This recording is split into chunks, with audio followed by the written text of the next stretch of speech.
Okay, good, Google. Good morning. Good morning. The time is 4:10 a.m. Currently in Raytown, it's 64 degrees and clear. Today, it'll be partly cloudy, with a forecasted high of 78 and a low of 62. Here's a joke to start your morning. Did you hear about the snowman that got upset when the sun came out? He had a total meltdown. No tasks for today. Have a great day. Here's the latest news. Resuming AccuWeather daily at midnight today. Benefits like company stock are just the start. Now that the calendar has ticked over to August, there will be a few things to look for in the night sky throughout the month, with the big events taking place just a few nights apart from each other. Starting off with the full moon on the 8th, the final full moon of meteorological summer will rise as the weekend gets underway on Friday the 8th into the morning of the 9th. August's full moon is known as the sturgeon moon, named after the large fish once found in abundance in the Great Lakes and in Lake Champlain. At least that's what the Old Farmer's Almanac says. The nickname can be traced back to Captain Jonathan Carver, who learned the phrase while traveling in the 1760s. Other nicknames for August's full moon include the Black Cherry Moon, the Rising Moon, and the Mountain Shadows Moon. Then get ready for the Jupiter-Venus conjunction on August 12th. Two of the brightest planets in the night sky will shine side by side during an astronomical event known as a conjunction. Now, the pre-dawn event does not require a telescope, just a clear view of the eastern sky. The planetary pair will rise after 3 a.m. local time, but will be best seen between 4 and 5 a.m., appearing about as far apart as the width of a pinky finger held at arm's length. Those who missed the early morning show can still catch a similar view the following morning, as Venus and Jupiter will remain tight-knit in the sky. And then it is time for the Perseid meteor shower on the 12th and the 13th, and this is one of the best meteor showers of the year, in part due to the warm stargazing weather. This year, moonlight may prevent it from reaching its full potential, though. The waning gibbous moon will severely compromise this shower at the time of maximum activity. Such conditions will reduce activity by at least 75%, as only the brightest meteors will be visible. Instead of people counting 60 to 100 shooting stars per hour, you might only count between 10 and 20. Experts recommend focusing on darker areas of the sky where the bright moon is out of sight for the best chance of spotting some meteors. Shooting stars may start to streak through the sky not long after nightfall, but the best part of the celestial light show is expected later on in the evening. That's all for now. You can find more regional forecasts and science-based articles at AccuWeather.com. And for your local forecast at your fingertips, download the AccuWeather app. Enjoy the rest of your weekend. Be safe. I'll be back on Monday with more from AccuWeather. This episode is brought to you by Bluehost. You might not be a tech genius, but you want the website for your business to crush it. Thankfully, Bluehost makes it easy. Customized, optimized, and monetized. Everything exactly how you want with AI. Your site can be up within minutes, and the search engine tools even help you get more site visitors. Whatever your passion project is, set it up with Bluehost. With their 30-day money-back guarantee, what have you got to lose? Head to Bluehost.com to start now. From NPR News Now at 3 a.m. today. Live from NPR News in Washington, I'm Giles Snyder. President Trump says he's ordering 2 nuclear submarines to be moved toward Russia. NPR's Franco Ordonez reports on the move following threats from a top Russian official. President Trump announced he was taking cautionary steps because of, quote, provocative statements from former Russian President Dmitry Medvedev. Earlier this week, Medvedev warned Trump was playing an ultimatum game with Russia after Trump shortened a 50-day deadline to 10 days for Russia to agree to a ceasefire with Ukraine or face new tariffs. Medvedev said each new ultimatum is a step toward war. Trump posted on social media that the submarines were being moved, quote, just in case these foolish and inflammatory statements are more than just that. Trump added that words are very important and can often lead to unintended consequences. I hope this will not be one of those instances. Franco Ordonez, NPR News, the White House. President Trump's move to fire the Labor Department official responsible for the monthly jobs report is drawing concern from analysts like Natasha Sarin at the nonpartisan Yale Budget Lab, which provides economic analysis of federal policy proposals. Our government data is so incredibly valuable and also collected painstakingly by career civil servants who dedicate themselves to the task of trying to inform the public about the ways in which the economy is evolving. Trump fired the commissioner of the Bureau of Labor Statistics hours after her agency said the nation added just 73,000 jobs last month. The weak jobs numbers and Trump's latest tariff rollout led Wall Street to fall the most since May. Senate Democratic leader Chuck Schumer says Trump is shooting the messenger. There's been an outpouring of grief for a well-known Palestinian who was allegedly killed by an Israeli settler this week. NPR's Eleanor Beardsley says the settler, who was detained by police, has now been released. Representatives from European governments came to offer condolences after the shooting of Auda Hatline, who helped make the Oscar-winning documentary No Other Land about the expropriation of Palestinian lands here by Israeli settlers. Through an interpreter, Hatline's brother, Khalil, speaks to the Europeans. Look around you, there's no problem, there's no military, no one's evicting us because you're Europeans and you're here. Oriel Eisner is an Israeli activist helping Palestinian villages like this one threatened by settlers. The settlers and the government in lockstep with them are just doing whatever they want and taking over whatever land they want. Eisner says things are much worse for West Bank Palestinians, with right-wing settlers now part of the Israeli government. Eleanor Beardsley, NPR News, Al-Khair, the West Bank. And you're listening to NPR News. Authorities are searching a mountainous area of western Montana for a gunman who opened fire at a bar, killing 4 people. The suspect is a 45-year-old military veteran. Officials are warning residents to stay inside and on high alert because they consider him armed and dangerous. Lawmakers in Tennessee fast-tracking plans by Elon Musk, the Boring Company, for a tunnel to Nashville's airport. But residents and city leaders are sounding the alarm over Musk's environmental and safety track record. Rose Gilbert, member station WPLN, reports. Tennessee's Building Commission voted unanimously to gift a no-rent lease of state-owned land for the project. State lawmakers who represent Nashville say they were blindsided and have serious concerns about potential risks for residents. Last year, an artificial intelligence company owned by Musk opened a supercomputer facility in Memphis, near a predominantly black neighborhood. That facility is powered by turbines that emit hazardous air pollutants and is the subject of a lawsuit. Richard Massey is a community organizer in Memphis. Long story short, there is a significant human cost to doing business with the richest man in the world. Massey pointed out that a similar Boring Company project in Las Vegas has been plagued by permit issues and safety complaints. For NPR News, I'm Rose Gilbert in Nashville. Elon Musk SpaceX has delivered 4 new crew members to the International Space Station. The astronauts from the U.S., Russia, and Japan arrived early this morning aboard a SpaceX capsule less than 15 hours after liftoff from Florida. They replaced 4 others who are to return home as early as Wednesday. I'm Giles Snyder. This is NPR News. From Fox News at 3:06 a.m. today.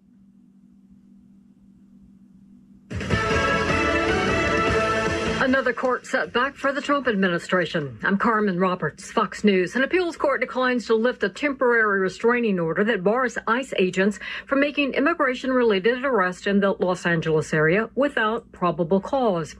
A lower court issued the order after several people sued, claiming that agents relied exclusively on race and other factors, such as speaking Spanish, to arrest people. A weak jobs report leads to an official losing her job.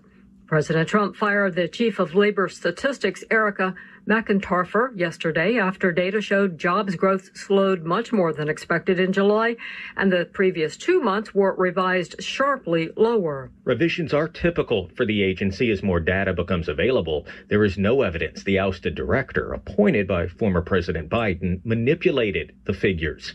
The labor secretary says the deputy commissioner will lead the bureau until a replacement is named. At the White House, Jared Halpern, Fox News. A search is underway for a former U.S. soldier sheriff suspected of a mass shooting at a bar in Montana that left 4 dead. His name, Michael Brown, age 45, of Anaconda. He's described as being 5'10", 170 pounds, with blue eyes and brown hair, and is believed to be extremely dangerous and armed. DJ Bauer with Fox affiliate KTMF in Missoula. The shooting prompted a lockdown in the area as authorities searched for Brown in the wooded mountainous area. Law enforcement officers are searching for a 29-year-old man they say believed that also killed 4 people in Tennessee, but left a baby alive. Police say that Austin Drummond should be considered armed and dangerous. And SpaceX delivered 4 astronauts to the International Space Station this morning, just 15 hours after launch. America's listening to Fox News. Creating your own business is everything. Getting it registered and compliant, not so much. LegalZoom has everything you need to launch, run, and protect your business all in one place. LegalZoom has already helped launch, run, and protect millions of businesses. LegalZoom, now you're in business. Get everything you need from setup to success at LegalZoom.com. LegalZoom provides access to independent attorneys and self-service tools. LegalZoom is not a law firm and does not provide legal advice, except where authorized through its subsidiary law firm, LZ Legal Services, LLC. The Dragon Bravo fire in Arizona is now considered a mega fire, burning more than 110,000 acres and more than 70 structures, while only being 8% contained. Kenzie Beach with Fox 10 Phoenix has the latest from the Grand Canyon. The Dragon Bravo fire is the largest fire ever recorded in the Grand Canyon. At the South Rim, skies are clear, but 11 miles across the Grand Canyon, plumes of black smoke cover the horizon. The Dragon Bravo fire, in its 4th week, continues to grow to the northeast and the west, now threatening the Kaibab Lodge. It has already burned the historic Grand Canyon Lodge at the North Rim. Tourists we talked to didn't cancel their trips, but opted for the South Rim instead. Containment lines on the north side were burned through Thursday. Reporting from the Grand Canyon, Kenzie Beach, Fox News. The FBI arrested a Long Beach man in California for allegedly sending a dozen payments to ISIS. Federal prosecutors in Los Angeles charged 28-year-old Mark Lorenzo Villanueva with attempting to provide material support to a forced terrorist organization, a felony carrying a possible sentence of up to 20 years in prison.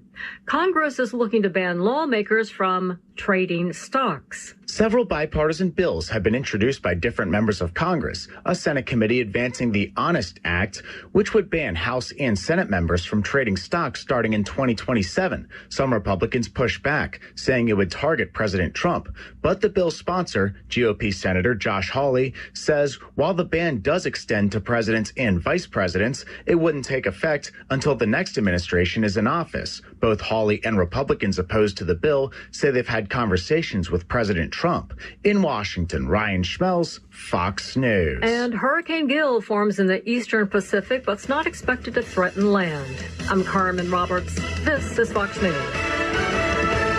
It's an interesting time for business. Tariff and trade policies are dynamic, supply chains are squeezed, and cash flow tighter than ever. If your business can't adapt in real time, you're in a world of hurt. You need total visibility, from global shipments to tariff impacts to real-time cash flow. That's NetSuite by Oracle, your AI-powered business management suite, trusted by over 42,000 businesses. NetSuite is the #1 cloud ERP for many reasons. It brings accounting, financial management, inventory, HR into one suite. You have one source of truth giving you the visibility and control you need to make quick decisions. With real-time forecasting, you're peering into the future with actionable data. And with AI embedded throughout, you can automate a lot of those everyday tasks, letting your team stay strategic. NetSuite helps you know what's stuck, what it's costing you, and how to pivot fast. If your revenues are at least in the 7 figures, download the free ebook Navigating Global Trade, 3 Insights for Leaders at netsuite.com/Fox. That's netsuite.com/Fox.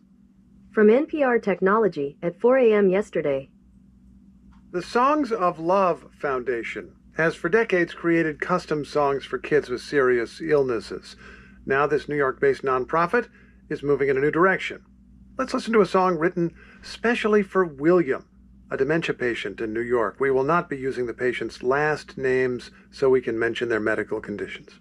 William, pallets of joy surround your kindly open heart.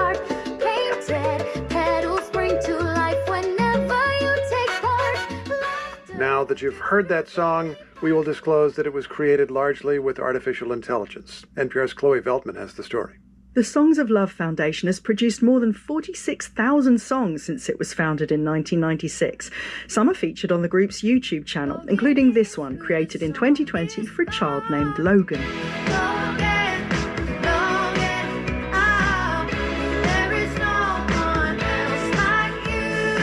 I love my song. It makes me feel like I'm not the only one that's going through this, and I fit in. Songs of Love has a roster of around 200 singer-songwriters. Longtime contributor Thomas Jones explains how it works. The foundation asks the child or their caregiver for personal details. Maybe they have a blue bicycle, and maybe they have an Aunt Mary or an Uncle Charlie, and they like to go out in the yard and play baseball. That's their world. Then the foundation asks a composer such as himself to turn around a song based on the recipient's responses. And I write and I try to illuminate that world back to them, to affirm themselves to themselves. The musician says he loves volunteering his time. Validates my life, making the world a better place. Songs of Love founder and president John Belzer says in addition to serving sick children, he now wants his nonprofit to reach seniors with memory loss. My mom had Alzheimer's, so it's very personal to me. The problem, Belzer says, is how to engage a population steeped in music from a bygone era, like big band, doo-wop and swing. There was no way that we could have found enough songwriters out there to be able to create those tracks in an authentic way. So Belzer reached out to the AI music platform Suno for help. Mikey Schulman is Suno's CEO. He says his company is providing Songs of Love contributors with free access to its music-making tools. We will have some songwriters who will take a rough recording of themselves and use our tool to transform that into a well-produced track. We'll have other ones that need the string section for the chorus. Songwriter Thomas Jones has been using Suno's tools a lot lately for his Songs of Love tracks. Here's a track Jones recently composed with the help of AI for 104-year-old dementia patient Sarah. Sarah, Sarah, you're our everything. You're so amazing. You make our hearts sing. Jones says he feels the same sense of satisfaction when composing a track with AI as he does without it. To me, it's just another way of expressing yourself. It's a box of crayons. But for others, it's different. AI companies, including Suno, are currently embroiled in lawsuits for allegedly training their large language models on musicians' work without authorization. And some Songs of Love composers have misgivings about allowing too much automation into the songwriting process. Every one of my 600 songs is done one at a time, the old-fashioned way, you know. Singer-songwriter Ross Orenstein's contributions to Songs of Love include tracks like this one.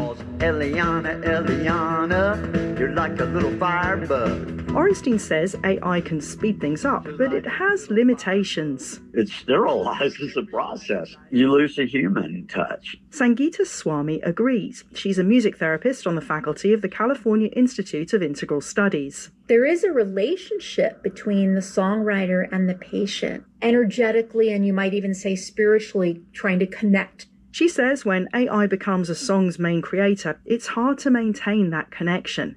The Songs of Love Foundation says it still welcomes contributions from musicians who wish to create songs in more traditional ways. Chloe Veltman, NPR News. From ESPN Radio at 1:09 p.m. yesterday.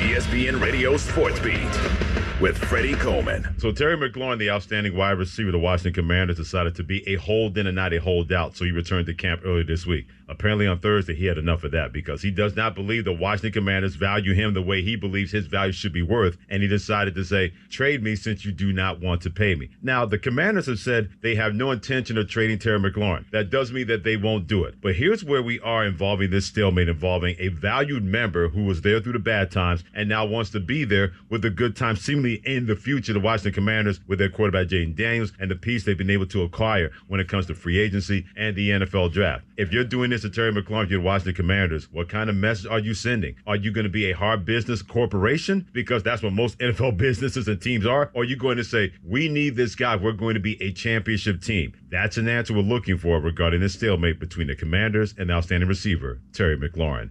So reports are out there that Micah Parsons is so bent at the Dallas Cowboys and things have deteriorated to a point that he believes He's not going to get that extension and that new contract from the land of Jerry Jones and the Cowboys organization, that he may enact drastic measures to either get what he wants or to make sure the Dallas Cowboys get that message. Okay, now that that's done, let's get to the real. Let's keep it 100. It's posturing, not so much by Micah Parsons. Yeah, him too, but also the Dallas Cowboys. This is the way they do business when it comes to paying guys who they want to pay. They always believe that it is a privilege and an honor to play for the Dallas Cowboys. It's a privilege and an honor to play in the National Football League, even though the Dallas Cowboys are a marquee franchise. If you're Jerry Jones, the way you tried this has never worked. It's not DOI, definition of insanity. It may be definition of stupidity and may cost the Cowboys Micah Parsons when it's all said and done. For the ESPN Radio Sports Beat, I'm Freddie Coleman of ESPN Radio's Freddie and Harry. From ABC News Update at 4:04 a.m. today. From ABC News, I'm Dave Packer. President Trump Friday fired the economist responsible for government statistics on the job market after a disappointing jobs report. The president claiming without evidence that the weaker than expected jobs report was, quote, manipulated. I believe the numbers were phony, just like they were before the election, and there were other times. So you know what I did? I fired her. Right. And you know what? I did the right thing. The now fired BLS Commissioner, Erica McIntyre, was confirmed by the Senate in January of 2024 by an overwhelming bipartisan vote, 86-8. 4 men shot dead Friday in a Montana bar. A large-scale manhunt is underway for Michael Paul Brown, who Deer Lodge County Police in Montana say is wanted for shooting multiple people inside of the Owl Bar and is considered armed and dangerous. The FBI and ATF have sent agents to help in the investigation. The motive for the shooting is unclear. ABC's Alex Stone and authorities trying to track down a suspect in Tennessee accused of killing a family of 4, their baby found abandoned on their front lawn. U.S. Special Envoy Steve Witkoff and U.S. Ambassador to Israel Mike Huckabee spent 5 hours in Gaza Friday. They visited a food distribution site run by the controversial Gaza Humanitarian Foundation. The UN says more than 1,000 people have been killed seeking aid, the vast majority of those near to the GHF aid sites. And aid agencies have refused to work with this organization. They say this has basically been a death trap, is the words that they put, and that is the allegation that they put to GHF. They say the whole system, the way that people have to walk for miles across the Gaza Strip to go to very limited areas, which are in militarized zones, they say that has contributed to the deaths and also contributed to the levels of starvation in Gaza. ABC's Tom Sophie Burridge. New UN report shows that UN reports aren't widely read. United Nations Secretary General Antonio Guterres. The sheer number of meetings and reports is pushing the system and all of us to the breaking point. You're listening to ABC News. A new NASA SpaceX mission lifted off Friday. With clouds beginning to build again off the central Florida coast, the countdown continued until at 11:43 Eastern Time. 2, 1, ignition. The crew of 4 is headed to the International Space Station for science experiments, technology demonstrations, and preparations for eventual deep space exploration. That crew will be aboard the ISS when the orbiting laboratory celebrates 25 years of uninterrupted human occupancy. Jim Ryan, ABC News. Jeffrey Epstein's convicted co-conspirator Ghislaine Maxwell has been moved to a minimum security prison in Texas. No reason given for the move. Previously incarcerated at a federal prison in Florida, Maxwell, serving a 20-year sentence for trafficking girls to Epstein, transferred in recent days to a lower security facility with fewer guards and limited perimeter fencing. The move coming just 1 week after Maxwell's meeting with the Justice Department number 2 ranking official. She'll now be housed alongside other high-profile inmates like Elizabeth Holmes, former CEO of a failed blood testing startup, and Jen Shaw of the Real Housewives of Salt Lake City. ABC Chief Justice correspondent Pierre Thomas. A worst traffic jam in Pennsylvania Friday. A truck had a mechanical problem, scraping along a concrete barrier and tearing open on one side, spilling a load of hot dogs all over the road. Interstate 83 shut down in both directions for a short time while crews used a front loader to collect the wieners. Dave Packer, ABC News. Tires matter. They're the only part of your vehicle that touches the road. Tread confidently with new tires from Tire Rack. Whether you're looking for expert recommendations or know exactly what you want, Tire Rack makes it easy. Fast, free shipping, free road hazard protection, convenient installation options, and the best selection of Goodyear tires. Go to TireRack.com to see their Goodyear test results, tire ratings, and reviews, and be sure to check out all the special offers. TireRack.com, the way tire buying should be. From AP Radio News Updates at 9 p.m. yesterday. AP News, I'm Mike Hempen. The Corporation for Public Broadcasting will start winding down. A cornerstone of American culture for 3 generations is shutting down after being targeted by President Trump and defunded by Congress.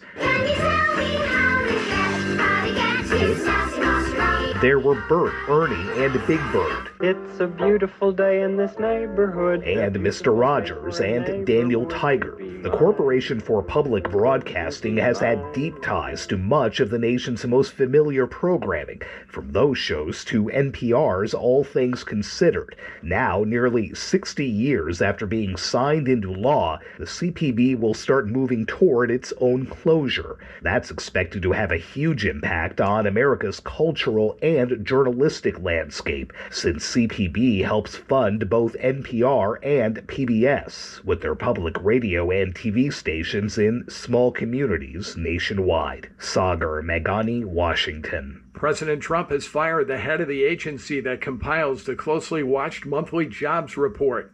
Erica McIntyre, a longtime government employee, bore the brunt of the president's unhappiness with Friday's jobs report.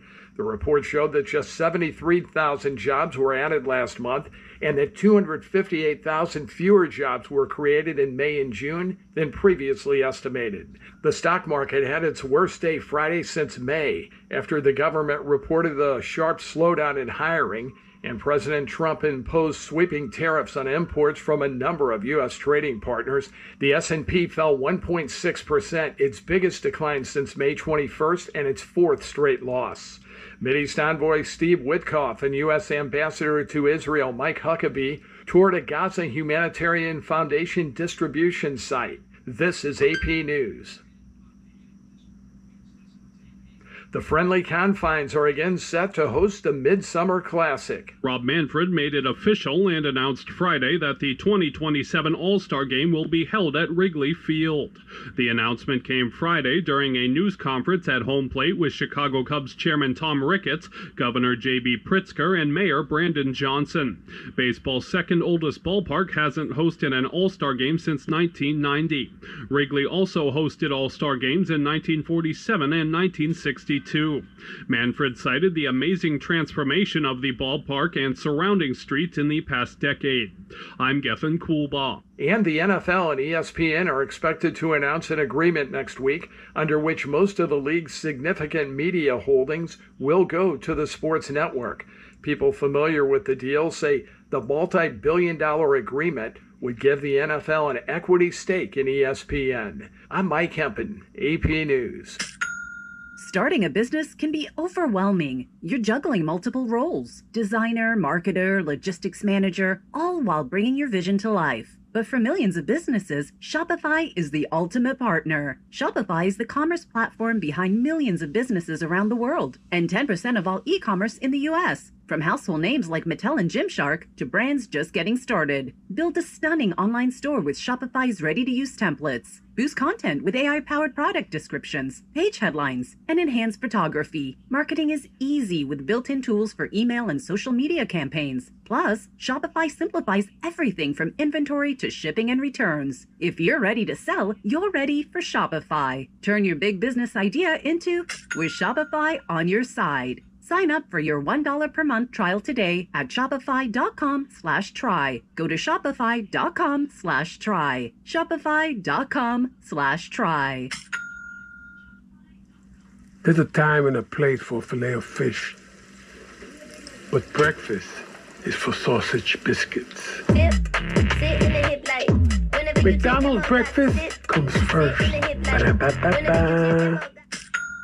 Starting a business can be overwhelming. You're juggling multiple roles: designer, marketer, logistics manager, all while bringing your vision to life. But for millions of businesses, Shopify is the ultimate partner. Shopify is the commerce platform behind millions of businesses around the world, and 10% of all e-commerce in the U.S. From household names like Mattel and Gymshark to brands just getting started. Build a stunning online store with Shopify's ready-to-use templates. Boost content with AI-powered product descriptions, page headlines, and enhanced photography. Marketing is easy with built-in tools for email and social media campaigns. Plus, Shopify simplifies everything from inventory to shipping and returns. If you're ready to sell, you're ready for Shopify. Turn your big business idea into with Shopify on your side. Sign up for your $1 per month trial today at shopify.com/try. Go to shopify.com/try. Shopify.com/try. From Reuters TV, U.S. at 5:16 a.m. yesterday. Today, it's tariff deadline day, with dozens of countries hit by steep duties. The US imposes sanctions on Palestinian officials they accuse of undermining peace efforts with Israel. And Trump calls Russia's behavior against Ukraine disgusting. It's Friday, August 1st. This is Reuters World News, bringing you everything you need to know from the front lines in 10 minutes every weekday. I'm Tara Oakes in London. Now at Chipotle, our all-new Chipotle Honey Chicken brings Chipotle heat with a touch of sweet. Seared smoked peppers and savory Mexican spices, blended with a hint of pure honey for a perfectly balanced sauce. All combined with fresh, tender chicken hot off the grill, served up in your favorite burrito or bowl. New Chipotle Honey Chicken takes heat and sweet to a whole new level. But it's only at Chipotle for a limited time. Order now in the app for pickup or delivery. Chipotle, for real.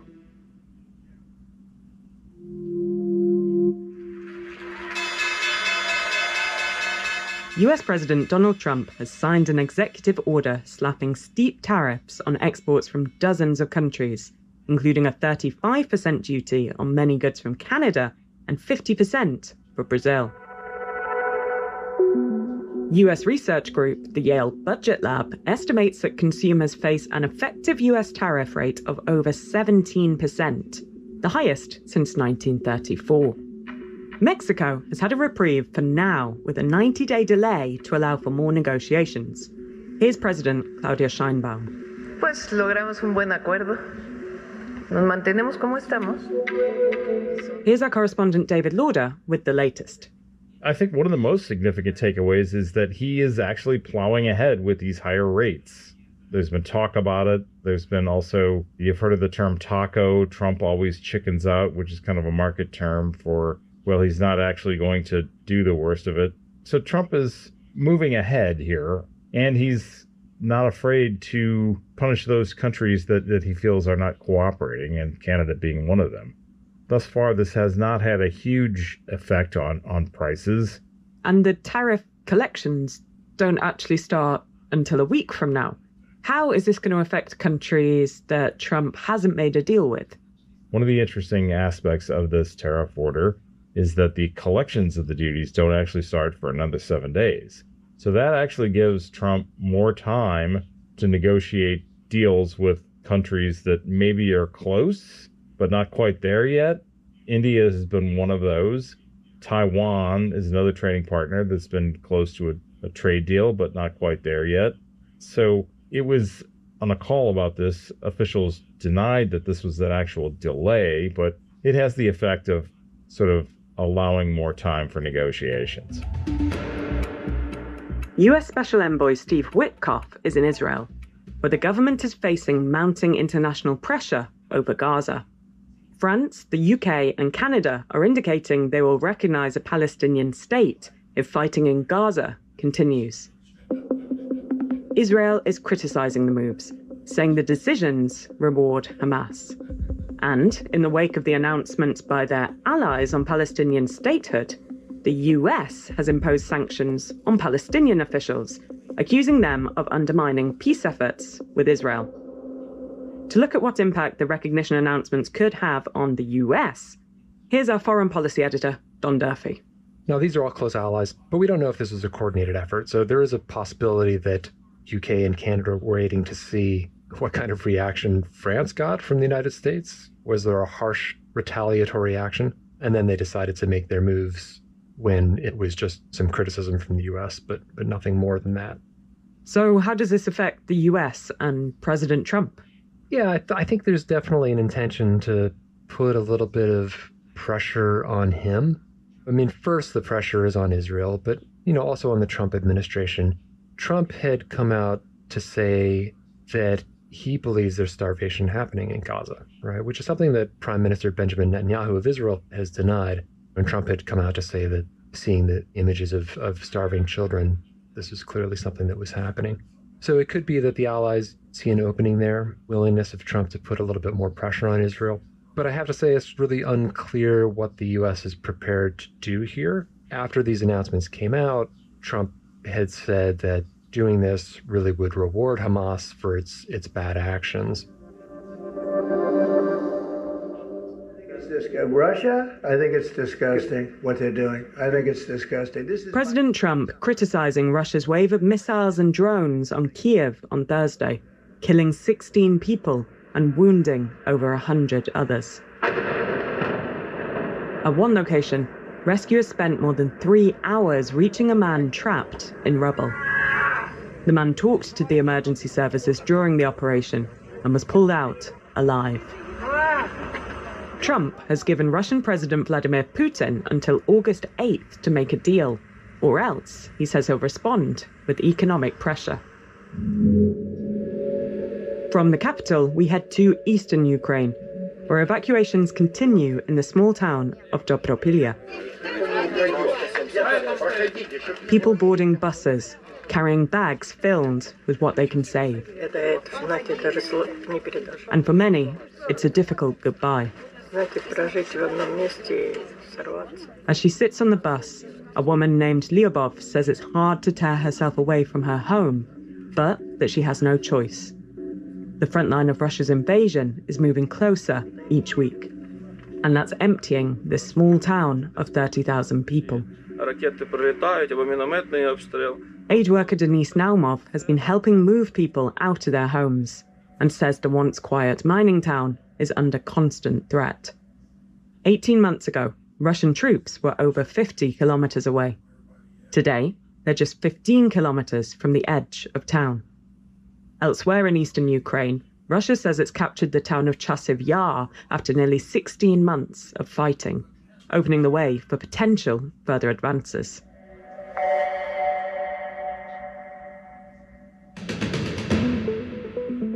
Elon Musk's brain implant company, Neuralink, has announced the launch of a clinical study in Great Britain. The company says it'll test how chips can enable patients with severe paralysis to control digital and physical tools with their thoughts. In central Spain, hundreds of firefighters and military units have been battling raging wildfires. This is the largest wave of blazes in the Iberian Peninsula this year. Hot and dry summer weather is fueling the fires, which have led to evacuations.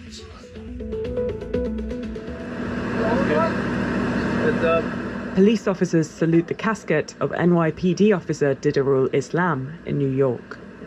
Thousands of mourners lined the streets in New York City to watch the funeral procession. Islam was one of 4 people killed in a mass shooting in Midtown Manhattan on Monday. He was an immigrant from Bangladesh and leaves behind a pregnant wife and 2 young sons. Justin Timberlake has revealed he is living with Lyme disease. In a post on Instagram, he says he's a pretty private person, but was sharing the news to do his part to help others experiencing this disease too.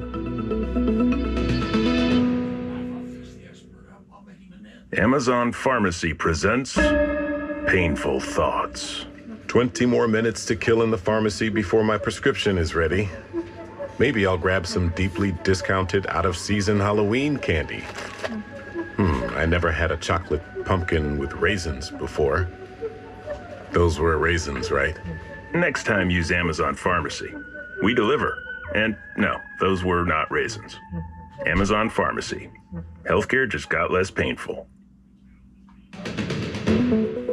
And for today's recommended read, why European governments are taking steps to break their dependence on scientific data from the United States, as the EU tries to tackle the US government's retreat from scientific research under President Trump's administration.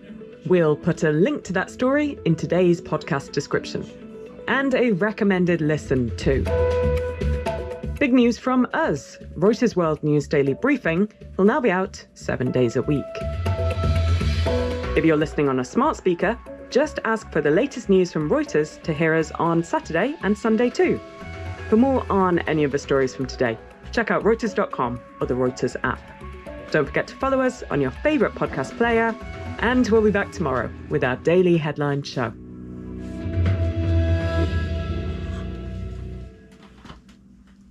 From ABC News Nightline at 4 a.m. today. Why are you cute that face with this? So good, so good, so good. Ready to rack to school and save big? Get to your Nordstrom Rack store today for thousands of deals from just $20. Because I want to look fresh. How did I not know Rack has Adidas? I got a new backpack. Score everyone's favorite denim, sneakers, boots, and activewear from Nike, Levi's, Steve Madden, Madewell, and Free People. Great brands, great prices. Everyone's got a reason to rack. Shop Nordstrom Rack and make it the best school year ever. This is Nightline. Tonight, the far-out life of William Shatner, from Captain Kirk on Star Trek. Risk is our business. To becoming the oldest man in a real-life space mission, taking us along for the ride and sharing the secret to grabbing life by the reins. Don't just have a dog. I have a dog. Embracing his legions of fans. And what about that side enterprise as price negotiator? You know, there's an urban myth that you made $600 million on that deal. Plus, Cuckoo for Labubu, the latest must-have all-age toy craze inspiring Beyonce-length lines to get them. It's still really cute. So cute. Celebs from Cher to Tom Brady, Brad Pitt to Emma Roberts, celebrating on social. I love her. This is my favorite one. Baba. What's piquing the passion for the toothy, trendy plush dolls? And how to score the Labubu of your dreams. Oh, yes. Thank God. Finally, the last one. Dada. Welcome home, my daughter.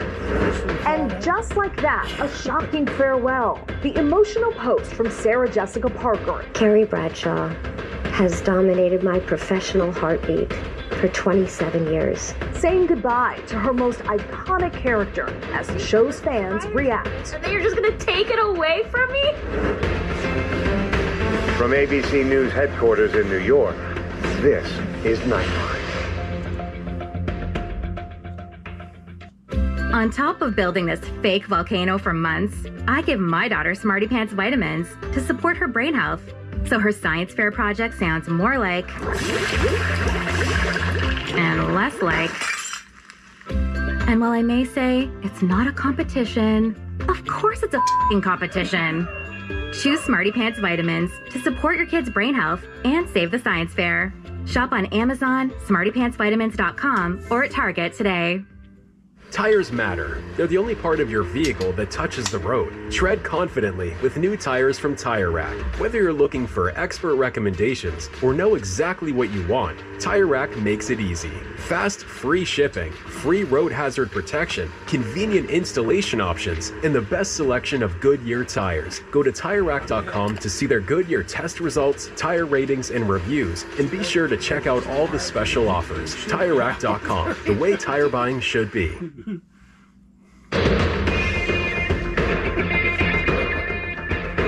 Good evening. Thank you for joining us. I'm Stephanie Ramos. Since becoming a global celebrity for playing the iconic Captain Kirk on TV's Star Trek in the 60s, life has been very good indeed for William Shatner, who always seems to stay in the middle of the cosmic action. We take another look as he tells Nightline co-anchor Juju Chang that's just how he likes it. William Shatner does not act his age. Here. At 94, he still rides his beloved show horse in the same way he's lived his life, with uncommon talent and lots of gusto. Not only is your lifespan a testament to longevity? And I'd be curious what your secrets are, and if it involves horses. Yeah. Well, horses being an example of doing something you like.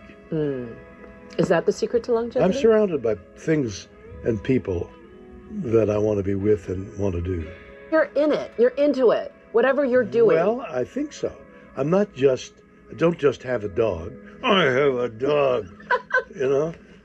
Completely. His outsized passion, Risk is our business. infused into his long roster of memorable characters, turning him into one of the most recognizable actors across decades. The needs of the many outweigh the needs of the few. Star Trek's Captain Kirk, Boston Legal's Denny Crane, Denny Crane. T.J. Hooker. 4 Adam 30, now westbound on elevator. And before that, he ventured into the Twilight Zone. There's a man out there. What? So you started working I started working on it, and I thought, We caught up with Shatner in his happy place on a windswept day in the Santa Monica Mountains with his prized horses and his equestrian wife, Elizabeth. And he is not slowing down. He's still throwing himself into countless projects, hosting the popular History Channel show, The Unexplained, which needs no explanation. what is it? Where does it come from? How many are there? Hello. Of course, there are the endless TV appearances on classics like The Big Bang Theory. You're William Shatner. You can call me Bill. Well, can I call you Captain? No. Born into a Jewish family in Montreal, his career started early on TV and on stage. When you think back to your boyhood in Canada, was Hollywood always the dream? Was acting always the dream? I've been led by some unexplained force. But I was in a play when I was 6 years old and moved the audience and applause, and my father picked me up and said, "My boy, Bill." So something, that approbation, made me continue on. I've never done anything else.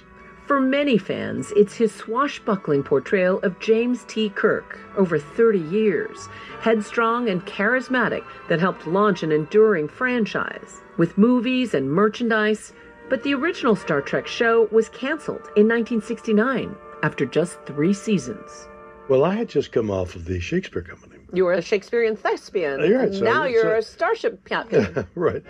In every revolution, there's one man with a vision.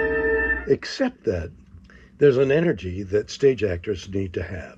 So I gave it that kind of impulse. I think I've learned over the subsequent years to do less, but I'm not sure that if something else came up like that, that I wouldn't have that same theatrical energy that I think is commanding your attention. Star Trek broke boundaries with a multicultural flight crew. There was that famous interracial on-screen kiss, not to mention Kirk's many intergalactic romances. It gave fans a glimpse into a new world of possibilities. Star Trek offers a ray of hope. Star Trek is the future. Star Trek is 400 years from now, when technology, instead of demeaning us, has brought us forward, has saved us. Star Trek has earned him generations of devoted fans. But I think there was a sense afterwards where you were typecast. People saw you not as William Shatner, the actor, but as Captain Kirk. As a leading man, not too bad. Ultimately, he embraced the legions of fans who still show up at conventions like this GalaxyCon in Columbus, Ohio. When I got introduced to Star Trek, I was like 3 years old. He's one of my first early childhood memories of watching him in the captain's chair. James T. Kirk. James T. I go sign some autographs, post for some pictures, but I go basically to spend an hour in front of an audience, having the best time. Everybody's laughing, we're having a great time, I'm discovering. It's a shame to have to leave. Yet in some ways, he's never left. He's authored bestsellers in the Tech War series, won a couple of Emmys for Denny Crane, recorded a dozen spoken word albums, and launched a one-man show about his life on Broadway. Got a guy. Of course, he famously became a pitchman for Priceline.com, for which he got paid in stock. A 4-star hotel in Chicago? I'm on it.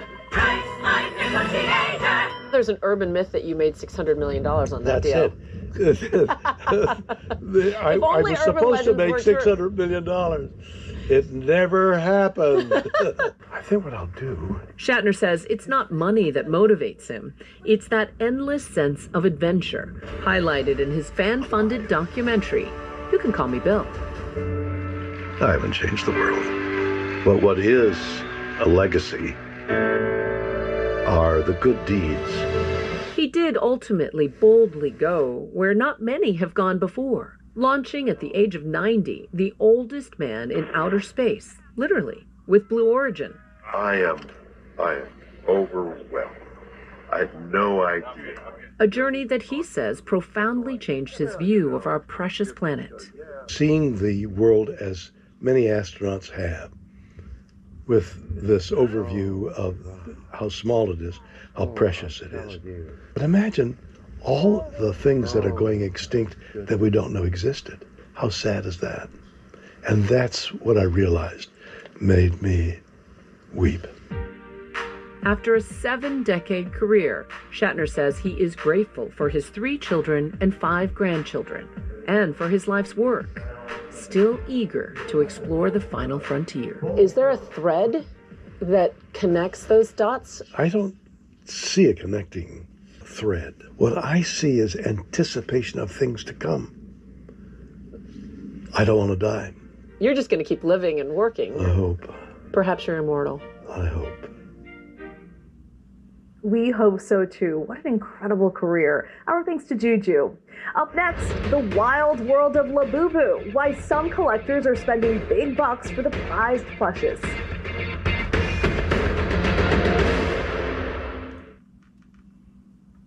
Are you ready to dairy-free your mind? This summer, melt away your dairy-free expectations with So Delicious dairy-free frozen desserts. Enjoy mind-blowing flavors like salted caramel cluster, chocolate cookies and cream, cookie dough, and more. For over 35 years, So Delicious has been cranking up the flavor with show-stopping products that are 100% dairy-free, certified vegan by Vegan Action, and are so unbelievably creamy, your taste buds will do a double take. Dairy-free your mind. Visit SoDeliciousDairyFree.com. At McAllister's Deli, strangers are just regulars visiting for the first time because the food we serve is food that brings people together. With a huge variety of craveable sandwiches, giant spuds, and handcrafted salads, there's something that everyone will enjoy. Come eat with us and enjoy our famous iced tea on us when you sign up for McAllister's Rewards. McAllister's Deli. Taste togetherness. Click the banner now to sign up for McAllister's Rewards. Terms apply. See McAllistersDeli.com for details. Free tea offer conditions apply.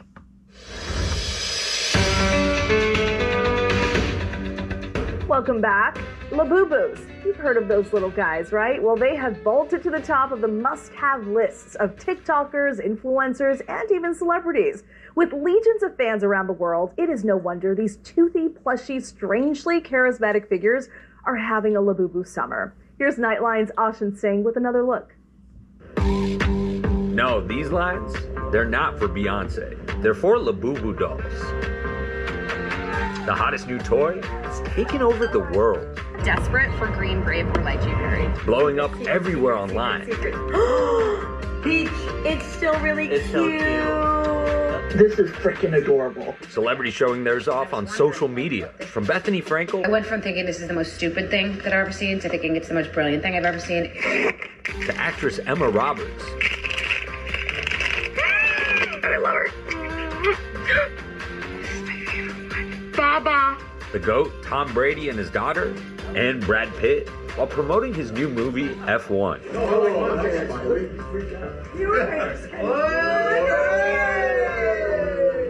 Lizzo posting a remix shouting out her Labubu. What can I say? Take off the foo-foo. How you talking about me? Can't even outdress my Labubu. Sarah Jessica Parker learning about them on the Call Her Daddy podcast. Are these like dolls? They look like Cupid dolls.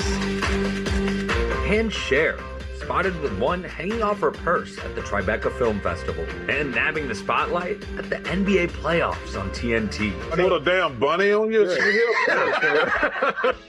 With all the hype for these toothy plush accessories, are you ready for Labubu summer? It's actually insane. People would do anything for Labubus. Kids and adults alike have gone loco for Labubus.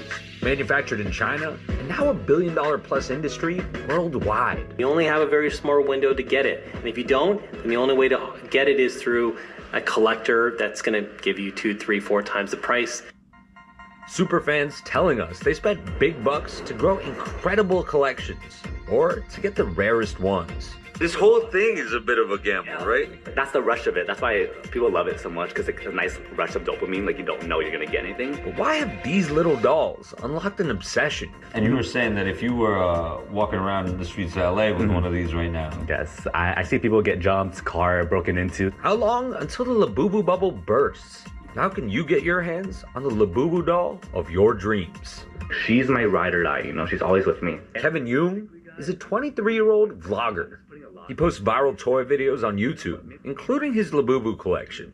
The dolls retailing for about $30 each. It's an investment for sure. This is like walking around like equivalent to like a Birkin or something. No way. So how much would this resell for? Right now, I would say it's around like 200, 300. This one right here. Over the past 6 months, Kevin says he spent more than $1,000 growing his Labubu doll collection. You bought your first one in January. In January. And how many own now?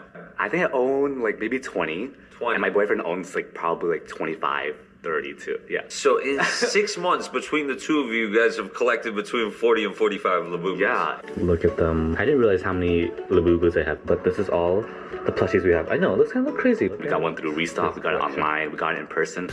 The dolls, often sold in blind boxes. Rip. You don't know which Labubu you'll get, driving fans to buy more in hopes of unboxing a rare one. Oh, yes, thank God. Finally, the last one. Dada. Welcome home, my daughter. And powering profits for Pop Mart, the company that sells them, who tells us the recent Labubu drops have sold out within minutes, both online and in store. And then if you have like people on TikTok and stuff like do a blind box opening events, it's kind of like Pokemon where you get your card, you're not sure what you're gonna get. These kind of blind box motions help inspire people to keep wanting to collect and collect and collect. Once these little gremlins are out of the box, some are selling for hundreds, even thousands on the secondary market, like this one on eBay. We've seen price tags ranging from $20 to almost 3 figures. Is this a toy for everybody? It depends on how much are you inspired to grab and collect. A 4-foot-tall Labubu-inspired doll drove a fierce bidding war in Beijing, fetching more than $170,000. The fuzzy phenomenon sparking this fashion show in New York City. Some even getting their Labubus tattooed. But when hunting for your own Labubu, be warned, there are also fake ones being sold. People aptly naming them LaFoofus. This is not bad for $8, actually. Fake or knockoff products, they diminish the quality of the actual product. They also offer kind of like a lie to the consumers, especially if you're trying to, you tell someone who's not familiar and they get confused of which one's the real one or not. People are collecting them for many reasons. Look at this. Ah. For Kevin, it's fashion. I have the Labubus of the color of the rainbow and neutral colors too, so I feel like I can match my Labubus with any outfit I want, and it's a nice little pop of like little cuteness, little like nice conversation starter, so I love doing that with my Labubus. But he also says it can be just a comforting toy that reminds him of simpler times from his childhood.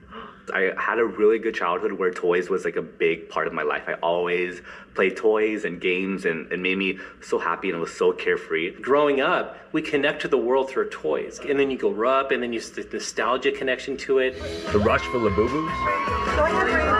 Harking back to the mad dash for Beanie Babies in the late 1990s. And who could forget other door-busting trends, like Tickle Me Elmo, Tamagotchi, Furby, and Cabbage Patch Kids. About 2 million will find their ways into American homes this Christmas, but that will hardly satisfy the demand. This one's kind of unique in a lot of ways. It's different than when like Tamagotchi first came out or the Beanie Babies first came out. Labubu, I think because of that social media aspect, and you have your stars also kind of showcasing their love for the line, that really helps push it a little further than what you would expect some other ones. How did you notice that the community around Labubu's was different and was like, okay, I need to start making videos around these plushies? So everyone was lining up, everyone was like trying to find ways to get it. It was a big shift from, oh, this is trendy to this is really trendy. This is like crazy. Seeing how many people waited in line is actually insane. I waited in the LA location and it was wrapping around the whole mall. Kevin, this is the whole collection right here. Yes. We are in Labubu heaven. This, according to Kevin, this one is my vibe. This Labubu right here. Kevin says some stress and disappointment come with the turf when trying to buy a Labubu. They always do like a notification that they're gonna release this Labubu at this time. So at 7 p.m. PST, they drop the stock for it, and you have to be quick as possible to try to get the Labubu on their website. Their website, there's a lot of crashing. Crashes all the time. Crashing, a lot of it's like getting Taylor Swift tickets. Even worse than that, honestly, because like there's so many different people like getting them. With demand on the rise, could Labubus be here to stay? Pop Mart is now pushing like more than 50 stores in the United States. They don't seem like they're slowing down. Having this carefree and like forgetting about life for a little bit is super nice, because like being an adult is very stressful and very overwhelming at times, but having just a little part of my life where I can just like sit down, open a blind box, or like look at my toys and like be happy about it, it's super nice and like really good to like not overthink about life. They're kind of cute. I think they're growing on me. Our thanks to Ashin. When we come back, and just like that, the emotional post from Sarah Jessica Parker about the Sex and the City spinoff.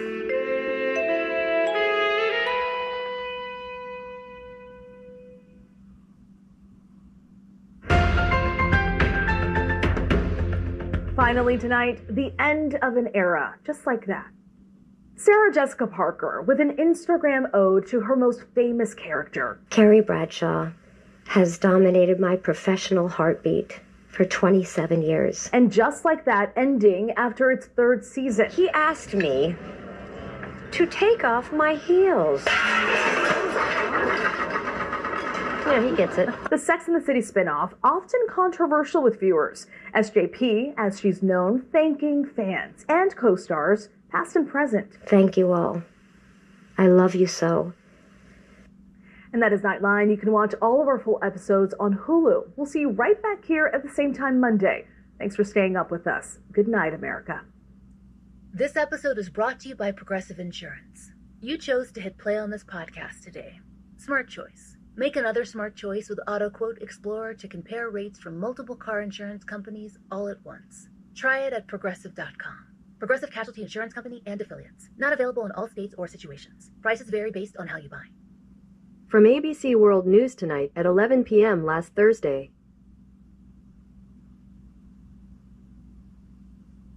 This podcast is supported by Progressive, a leader in RV insurance. RVs are for sharing adventures with family, friends, and even your pets. So if you bring your cats and dogs along for the ride, you'll want Progressive RV insurance. They protect your cats and dogs like family by offering up to $1,000 in optional coverage for vet bills in case of an RV accident, making it a great companion for the responsible pet owner who loves to travel. See Progressive's other benefits and more when you quote RV insurance at Progressive.com today. Progressive Casualty Insurance Company and Affiliates. Pet injuries and additional coverage and subject to policy terms.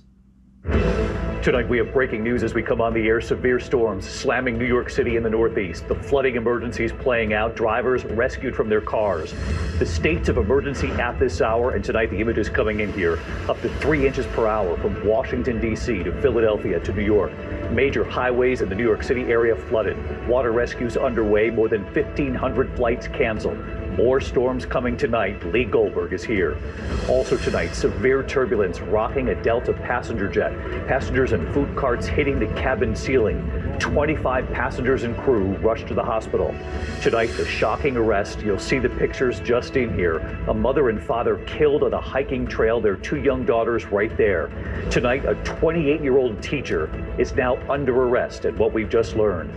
In New York City, the chilling survivor story tonight from inside that deadly rampage in that Park Avenue high-rise office building. As the shooter was coming toward a worker with that long gun, she says she threw her arms in the air and said, "I'm the cleaning lady." he opened fire, and how she got away. The alarming images just in tonight, the attempted abduction of a toddler at a shopping mall. Why authorities want the public to see this video and what they're now saying about it. Tonight, 24 hours after President Trump made that claim that Jeffrey Epstein stole young women who worked at his Mar-a-Lago resort from the spa, Virginia Giuffre, who said she worked at Mar-a-Lago, her family now speaking out, telling the president not to pardon Ghislaine Maxwell. Overseas tonight, the dire humanitarian crisis playing out in Gaza. Hundreds of Palestinians risking their lives for food. Ian Pannell off the Gaza border. Tonight, back here at home, the fighter jet bursting into flames and crashing. Tonight, medical records revealing Hulk Hogan's cause of death now. And tonight, we learn of a personal battle he was facing for quite some time. Tonight, singer and actor Justin Timberlake revealing he's battling a debilitating disease, what Timberlake is now sharing. And the lightning bolt hitting the U.S., stretching 515 miles. That lightning bolt hitting 3 states at once. From ABC News World Headquarters in New York, this is World News Tonight with David Muir. Good evening. It is great to have you with us here on a Thursday night, and we begin tonight with the states of emergency in the Northeast at this hour as severe thunderstorms and flash flooding slam New York City, Philadelphia, Washington, D.C., New York, and New Jersey tonight, declaring emergencies. Drivers rescued from their cars on expressways. The rain falling at a rate of up to 3 inches an hour, flooding sweeping streets and highways, rivers and creeks rising quickly, storm drains unable to keep up. Time-lapse video tonight showing the dark storm clouds moving in over New York City. Heavy rain and severe flooding north of Baltimore, rescuers freeing 2 people trapped in a car there. Major highways flooded across the New York City metro area, drivers taken by surprise. This is the Clearview Expressway in Queens. And tonight, ground stops at airports across the region, more than 1,500 flights already canceled so far. Meteorologist Lee Goldberg standing by with the forecast. More storms and heavy rain coming tonight. And ABC's Morgan Norwood with the images late today. Morgan leading us off tonight. Tonight, major New York City expressways swamped. Drivers stranded in high water as torrential rains wreak havoc across the Northeast. On the Clearview Expressway in Queens, rescue teams working to get drivers out of vehicles. A tractor trailer also stranded. Bystanders stunned. 10 feet deep with cars in it and people sitting on top of cars. And I would guess that within an hour we got 3 inches. And this was the aftermath. You can see that vehicle with all 4 doors open. The expressway shut in both directions for hours. Water cascading into New York City's Grand Central Terminal. New York and New Jersey hit hard from floods just weeks ago that inundated subways and neighborhoods, both declaring states of emergency ahead of the storms. The storms also hitting Northeast airports hard. More than 1,500 flights in and out of the U.S. canceled. And David, you can see the chaos that this rain left behind. Traffic steadily building here at the Lincoln Tunnel. But look, it is not over. More storms are expected to roll through tonight, with some areas, David, looking at up to a half a foot of rain. Yeah, we know that traffic at the Lincoln Tunnel very well. Morgan Norwood leading us off. Morgan, thank you. Let's get right to Chief Meteorologist Lee Goldberg of our New York station, WABC. He's been on the air all afternoon. And Lee, this isn't over yet. Far from it, David, especially from Atlantic City to Baltimore, where through the Brunt in New York City we'll still have some moderate showers. It's been a dual threat. Flash flooding, severe weather. We had tornado warnings across parts of New Jersey and into Maryland. Still flash flood warnings in New York City down to Baltimore. We time this and we see the heaviest rains begin to shift offshore, thankfully, during the evening hours. But there'll still be some moderate showers that could aggravate flooding, even all the way up to New England, but still some heavy rains in the mid-Atlantic as well. There's still that high flood risk, especially in the southern part of that red area down toward the Delmarva. It certainly has knocked down the heat. New York City will struggle to reach to 70 degrees tomorrow. That relief is going to go all the way down to Memphis and Raleigh, but not to the Gulf Coast. For now, though, our concern, the I-95 corridor. David? We'll take the relief. We just have to get through these next few hours. Lee, thank you. Now to the severe turbulence rocking a Delta passenger jet out of Salt Lake City. Passengers and food carts hitting the cabin ceiling. The flight was diverting to Minneapolis. 25 passengers and crew then rushed to the hospital. Here's ABC's Mola Lengi. Tonight, frightening moments at 37,000 feet. A Delta plane rocked by significant turbulence. Passengers sent flying out of their seats. A ceiling panel dislodged. First responders assessing people on the plane. 25 taken to the hospital. The plane rose rapidly and then did somewhat of a nosedive very rapidly down. We thought we were going down, so I'm, still shaken about it, It was very scary. The flight heading from Salt Lake City to Amsterdam Wednesday evening when it hit turbulence over Wyoming. Radar showing storms in the area. In-flight food service just underway. If you didn't have your seatbelt on, they hit the ceiling and then they fell to the ground. And the carts also hit the ceiling and fell to the ground. The 288 passengers and crew diverted to Minneapolis' airport, where the airline says medical personnel met the flight upon arrival. They have the emergency vehicle standing by. The airplane can take a lot more than we can. It's not going to come apart. But when you get into heavy turbulence, you are actually, as a passenger, your best friend when it comes to avoiding injury. When you're seated, don't let that seatbelt just sit there. Use it. Well, David, Delta says all 25 passengers and crew members are out of the hospital tonight, and the NTSB and the FAA are investigating this incident, David. Mola Lenghi with us again tonight. Mola, thank you. Just in tonight, the shocking arrest after a mother and father were killed on a hiking trail. Their 2 young daughters were right there. Now a 28-year-old teacher is under arrest tonight. Officers arresting him as he was getting a haircut, and you'll see it. Here's our Chief Justice correspondent, Pierre Thomas. Tonight, a stunning arrest in the murders of a couple hiking with their 2 children in northwest Arkansas. 28-year-old Andrew McGann, a school teacher who taught 5th grade and recently moved to the state to begin a new teaching position, now behind bars, charged with 2 counts of capital murder in an attack that police say appears to be completely random. The suspect indicated that he did commit these murders. McGann arrested overnight at this barbershop as he got a haircut about 30 miles from Devil's Den State Park, where Clinton and Christian Brink were murdered on Saturday.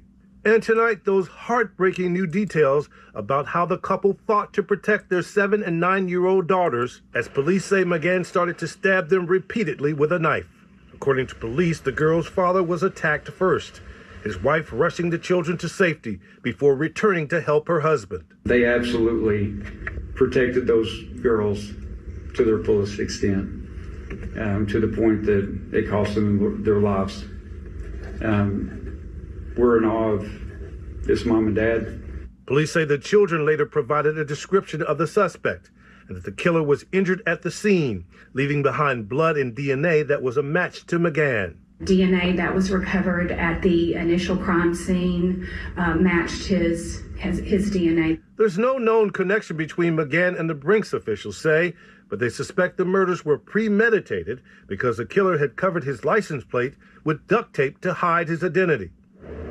Tonight, the critical question: why did the suspect allegedly target a couple that he did not know? David? Horrific story. Pierre Thomas tonight. Pierre, thank you. This evening in New York City, the remarkable survivor story. The worker who came face to face with that gunman who went on a deadly rampage in that Park Avenue high-rise office building. That worker said she put her hands in the air and what she then said to him. How she survived this. And here's Aaron Katursky. Tonight, the Park Avenue office cleaner who stared down the barrel of the shooter's assault rifle and survived. She put her hands in the air. "I'm a cleaning lady. I'm a cleaning lady," Sabia Nelovich says she shouted as gunfire erupted around her. She was collecting garbage Monday evening on the 33rd floor of 345 Park Avenue, where she has worked for 27 years. She says she heard what sounded like firecrackers, rounded the corner to see the glass door in front of the reception desk shake and shatter. This guy came in the middle of the door and pointed his gun at me. He started shooting around me. Nelovich ran down the hall, hid in a closet, and started praying. She says she heard shouting, then footsteps. The gunman, Shane Tamura, was moving toward her, firing at the closet door.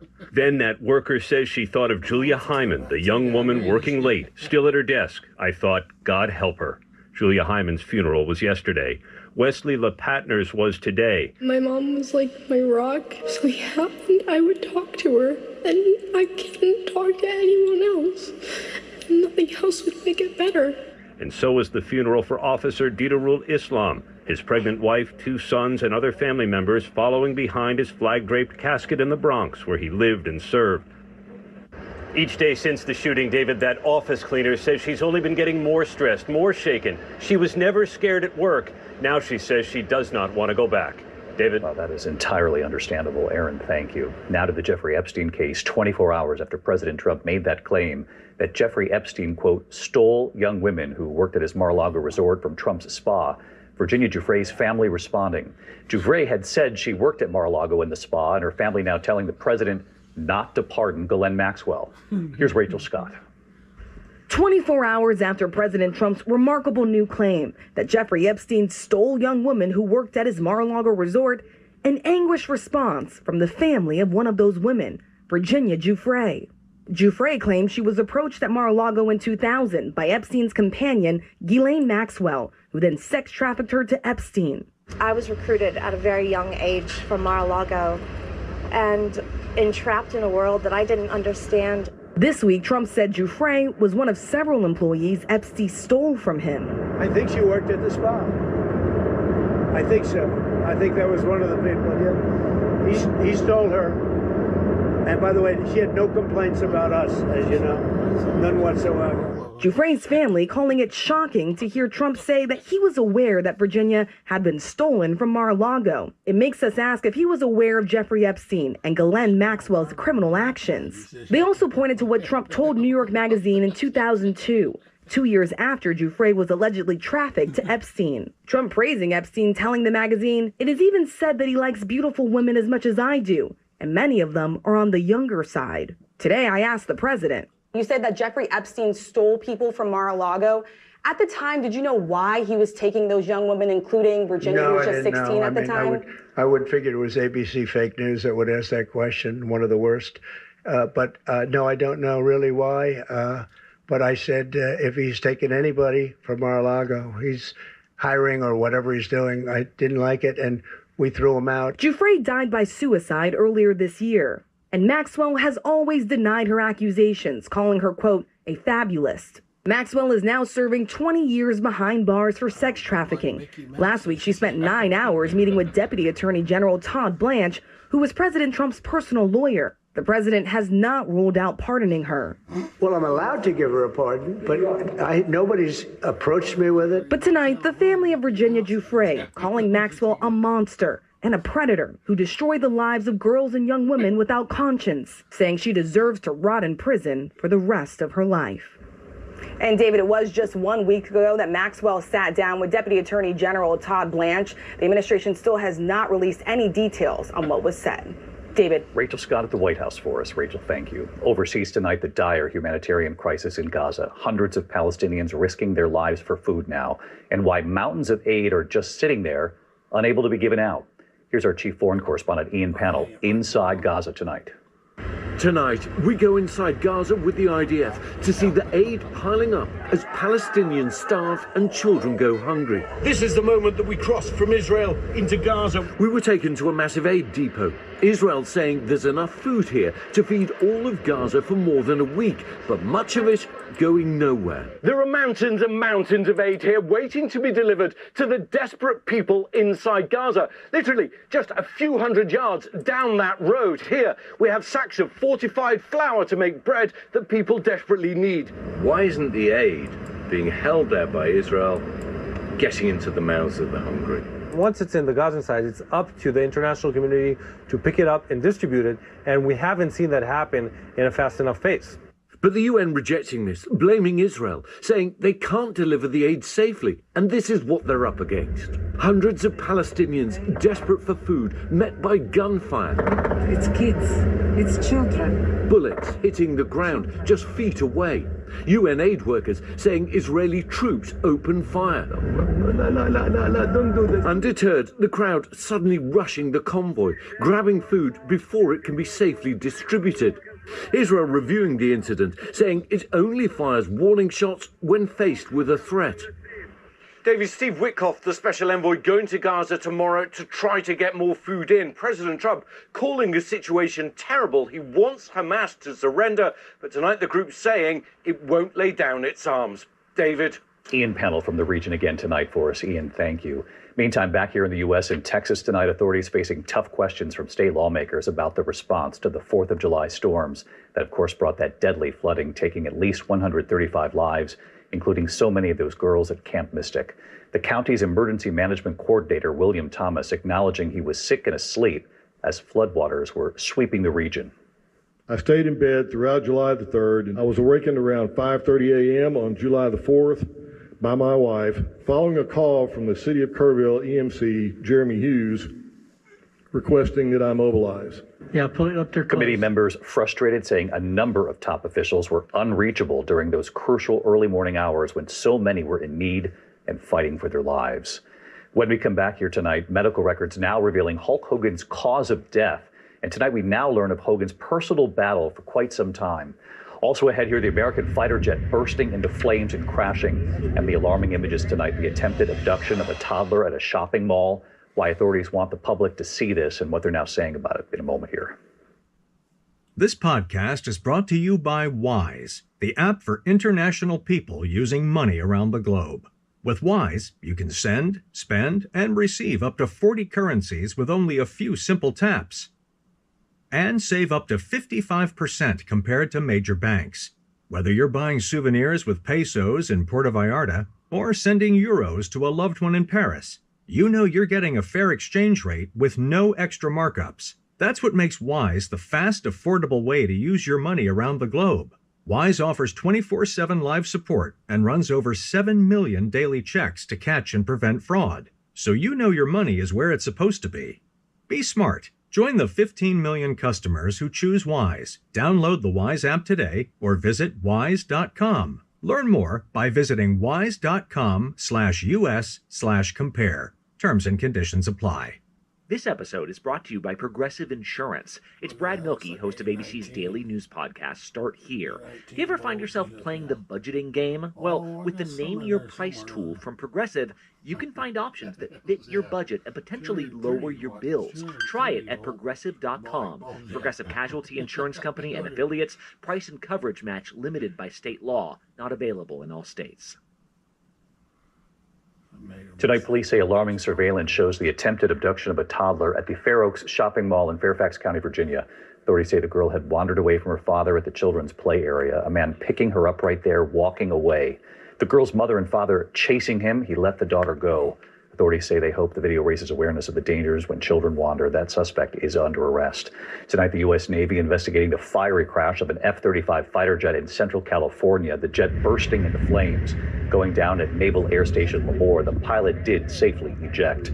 When we come back here tonight, Hulk Hogan's cause of death has now been revealed tonight, and the battle he'd been facing for some time.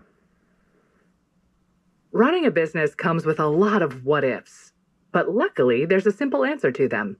Shopify. It's the commerce platform behind millions of businesses, including Thrive Cosmetics and Momofuku, and it'll help you with everything you need. From website design and marketing to boosting sales and expanding operations, Shopify can get the job done and make your dream a reality. Turn those what-ifs into... Sign up for your $1 per month trial at shopify.com/special offer.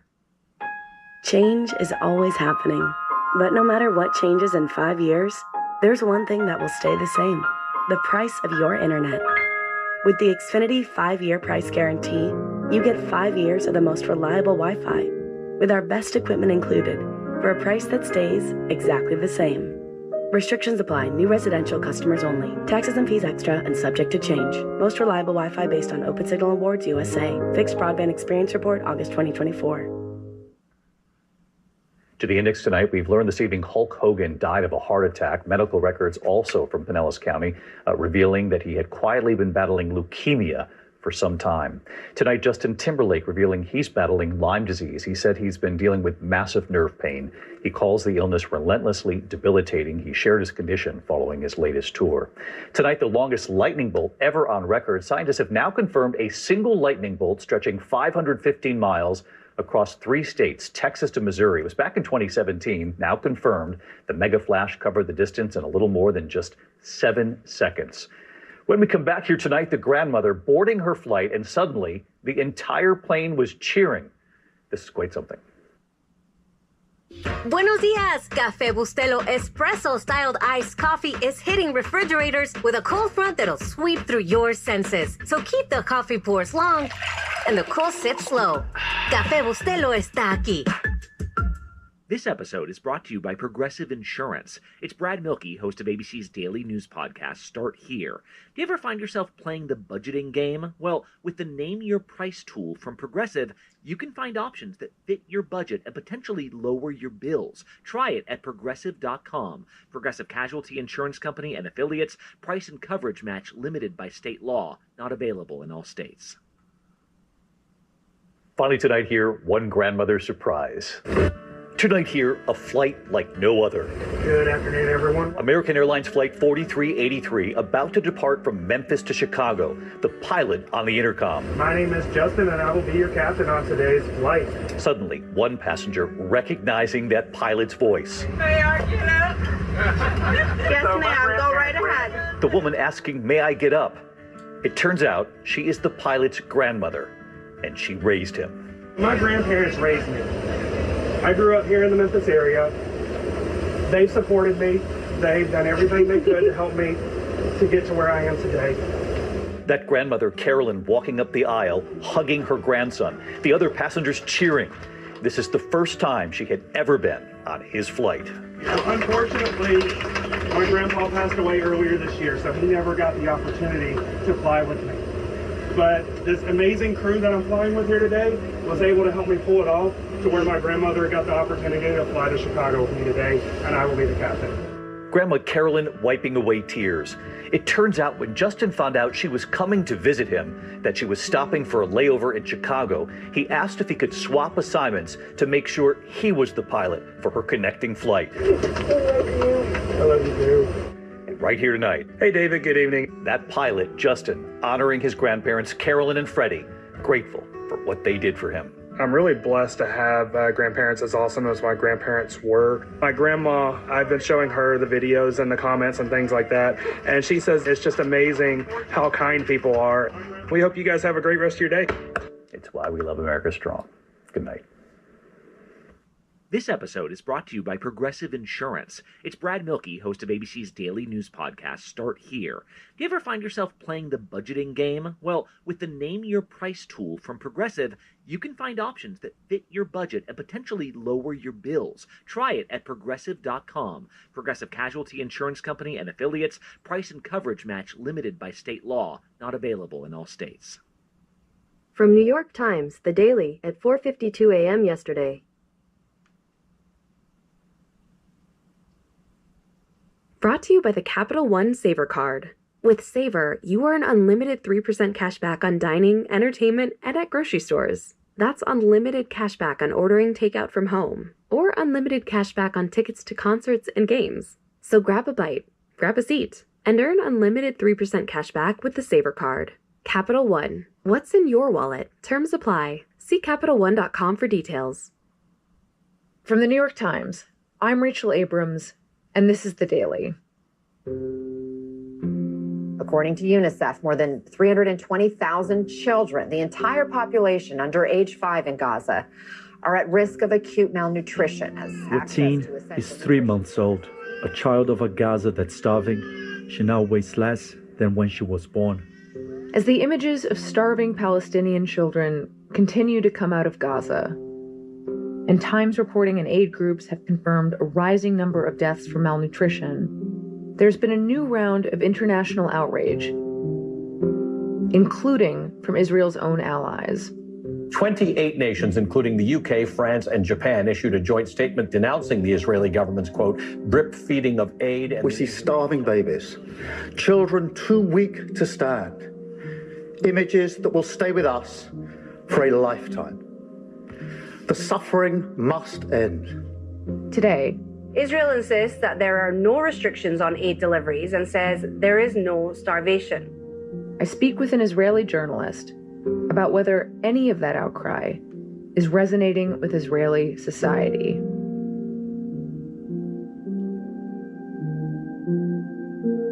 It's Friday, August 1st.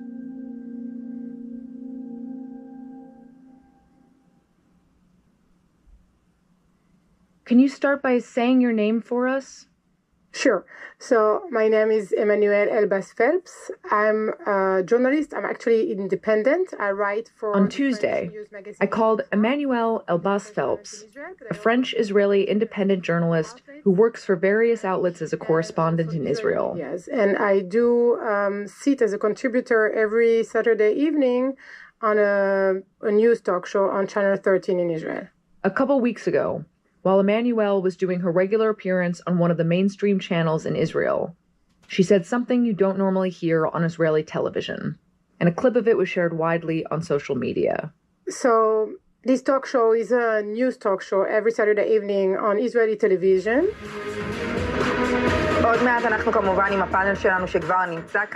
And we discuss the current events and, of course, the war every week. And the clips you saw was us talking about the tolls of the war. טראמפ אומר מחר, ביבי אומר מחרתיים, והחטופים שם נמקים. אז רק תזכורת שאחינו נמצאים שם. And so we talked about the hostages still held by Hamas and how painful it is and the agony of the family and how it is impossible for the Israeli society to start and heal while they are still in captivity. ביום שני נהרגו 3 חיילים בטנק. We talked about the soldiers, the Israeli soldiers that are falling during the war. And so we were talking about the victims. And then I thought that we must point to the other victims. אני רוצה עכשיו להגיד עוד משהו, אחר לגמרי, אבל שאנחנו לא נוהגים להגיד באולפנים בטלוויזיה הישראלית. So I said that I want to say something now that is not really spoken on Israeli television. המלחמה בעזה עושה הרבה מאוד הרוגים בעזה. This war is also killing a lot of Palestinians in Gaza, which is, just a statement, a factual statement. And the anchors, I think, of course not planned, they had a gut reaction. Okay. התמונות שיוצאות משם, לא, מוריה, אל תשתיקי את זה רגע, אני רוצה להגיד את זה. Okay. התמונות, And one of them said, well, okay, in a matter of we heard enough, we can move on. אלה דברים שלצערי קשה להגיד באולפנים הישראלים. And I insisted not to. לי חשוב להגיד. עמנואל, עם כל הכבוד, ויש לי הרבה כבוד אלייך, אני לא צריך לדאוג למה שקורה בעזה. The second anchor, he said, Emmanuel, I respect you a lot, but I do not have to worry about what's happening in Gaza. מהאויבים שלי. These are my enemy. לראות את התמונות ולא להזדעזע, אני מתקשה להבין איך אפשר. And I told him, well, you can let me say that I do worry about what's happening in Gaza, and when you see the images coming out of Gaza, I don't understand how people can look at them and not get horrified about them. זה מאוד קשה, המלחמה הזאת צריכה להיפסק גם מהסיבה הזאת. חייבת. עמנואל, אני מזועזע. And he said, yeah, you can say whatever you want. It's not that he didn't want me to talk, but he was not really interested in it.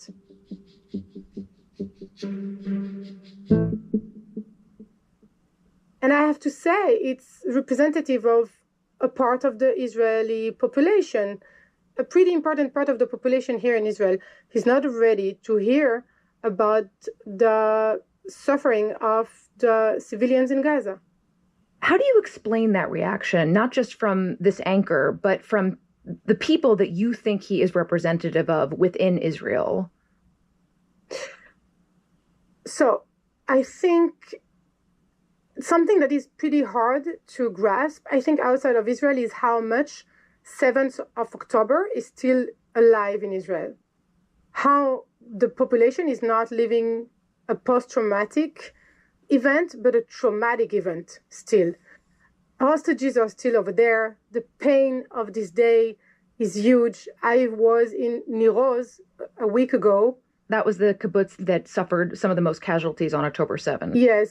1 of every 4 inhabitants in Niroz has been either killed or either kidnapped. And some of the houses that are still burnt to the ground, you can still get the smell of this day. It's horrific. And this is how alive and how painful 7th of October is still for Israelis.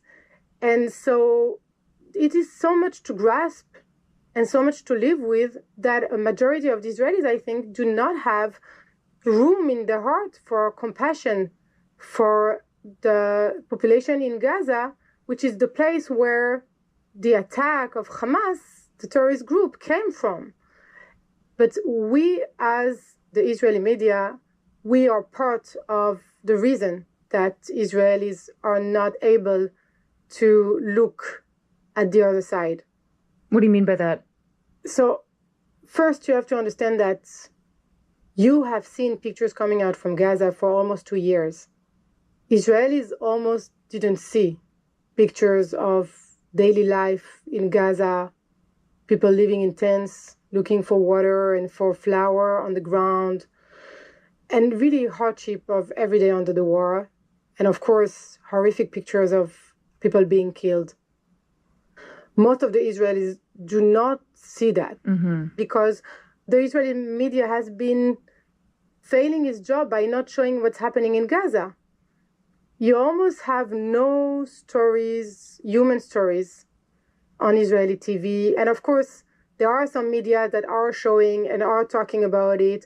For sure, Haaretz newspaper is bringing human stories and very hardship stories from Gaza on a daily basis. But mainstream media is, during most of the war, it's been silent about it. And you would see Gaza only when you would see, destruction from above, kind of to show how IDF is winning. But you wouldn't see anything that is really human and the suffering of the population.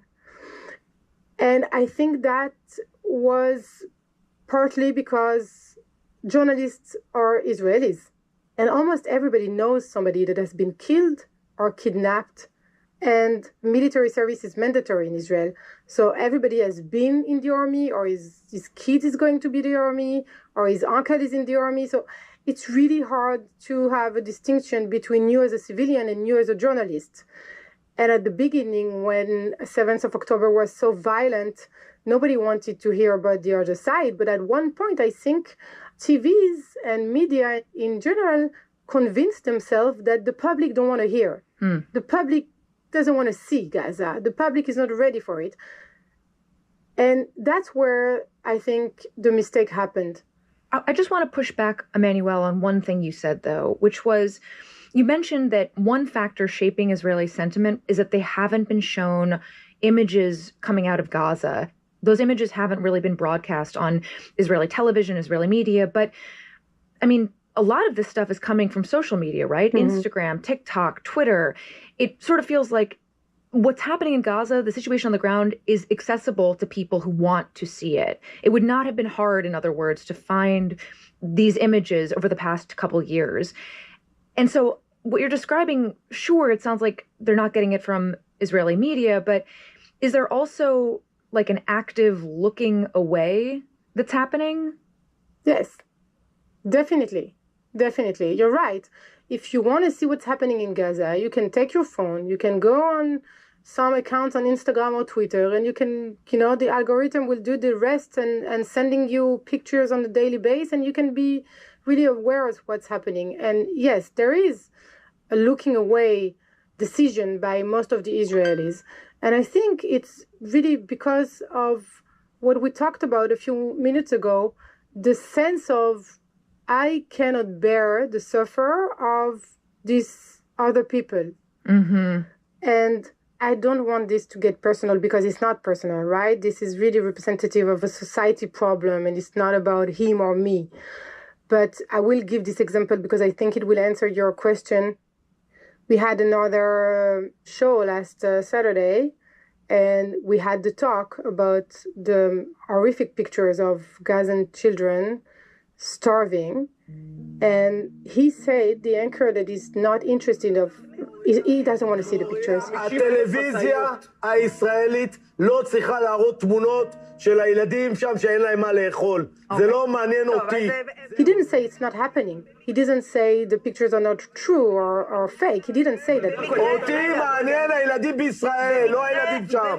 He doesn't want to see the pictures because he cares about the children of Israel and he has to care about them and he's worried about them and not the children in Gaza. אם את מרחמת עליהם, אז כנראה ששכחת מה היה פה ב-8 לאוקטובר לא היית אומרת את זה. ב-8 לאוקטובר לא היית אומרת את זה. And then he said that me feeling empathy for the children in Gaza means that I forgot about 7th of October. הילדים המורעבים האלה, בעוד כמה שנים הם באים להרוג אותנו, פה הם המחבלים. And that those hungry kids that we are now talking about, he thinks that in a few years they will come and they will try and kill us. כדי שהם לא יהרגו אותך בעוד כמה שנים ועוד דור, צריך תיקון שיקח לפחות דור וחצי.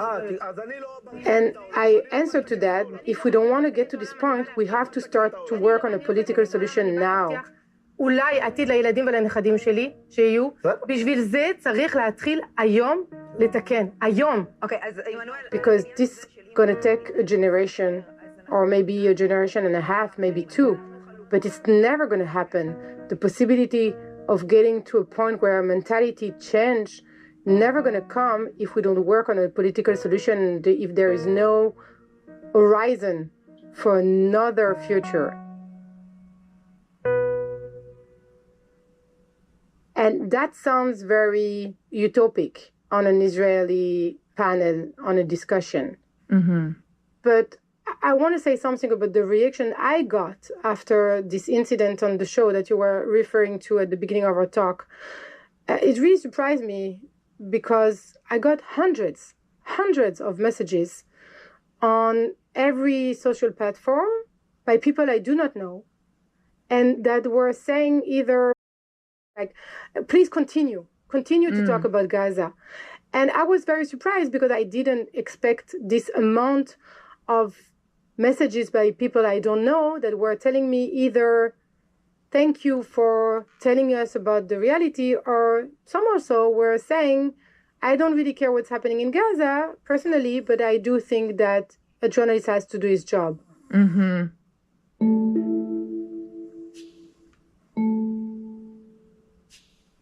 I think it took time, but I think now it's changing because Israelis are also understanding that they do not see what the world sees, and they have to look at it in the eyes.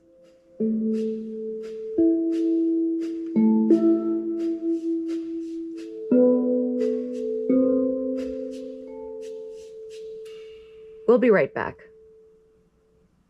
Your home is an active investment, not a passive one. And with Rocket Mortgage, you can put your home equity to work right away. When you unlock your home equity, you unlock new doors for your family, renovations, extensions, even buying your next property. Get started today with smarter tools and guidance from real mortgage experts. Find out how at rocketmortgage.com. Rocket Mortgage LLC, licensed in 50 states. NMLSconsumeraccess.org, 3030. We all have moments when we could have done better. Like cutting your own hair. Yikes. Or forgetting sunscreen so now you look like a tomato. Ouch. Could have done better. Same goes for where you invest. Level up and invest smarter with Schwab. Get market insights, education, and human help when you need it. Learn more at schwab.com. You mentioned that things have been changing the last week. Can you just talk about what has prompted the change that you mentioned? Yes, so there has been a few small events that I think when you add them together, they might explain it. So around 2 weeks ago, there was a demonstration outside of Channel 12 studios by this peace group. It's called Standing Together. And this is a group of Israelis and Palestinians that demonstrate together every week and have actions, and they call for the end of the war. And they also, in Tel Aviv and other parts of Israel, they show pictures of children of Gaza. And they came outside of the studio of Channel 12, which is the main television channel in Israel, and they were demonstrating and asking the journalists to cover the war in Gaza and show the pictures of Gaza. And then from that, one of the journalists of the channel wrote in the group chat that maybe we should actually think about that or talk about that or cover the subject. And others were arguing that no. One actually said that when you talk to some of the hostages that came back, and some of them say that nobody was innocent in Gaza and nobody was helping them in Gaza, even civilians, then you can understand why we don't connect to the suffering of the Gazans. And another journalist answered that this is not a question of connecting or feeling for them, but this is the job of a journalist. And all this conversation that wasn't really long, it was leaked. And I think that had an influence on the public discussion because it was out, these journalists are very famous. And when the subject is discussed among them, it also means that, well, there is a choice to show or not show the images, and they make the decision in an active way.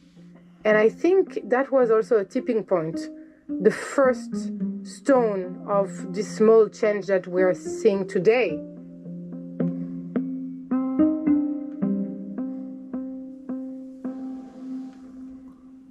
After that, the main anchor of the 8 o'clock news of Channel 12, Yonit Levy, she had one very short but very strong sentence.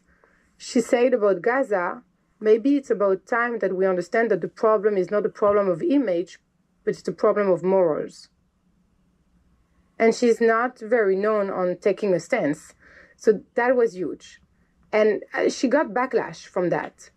It feels like there are some cracks forming in Israeli media in the sense that, like, just in the past week or so, it sounds like people are starting to acknowledge this stuff on television in a way that they haven't before. I think so. I think the discussion is on the table. I don't know how long it's going to stay. There is still a discussion, even some of it is not really going very far. It stays around, are the pictures of the children are fake? Are they not fake? Was the children dying of hunger or of another sickness?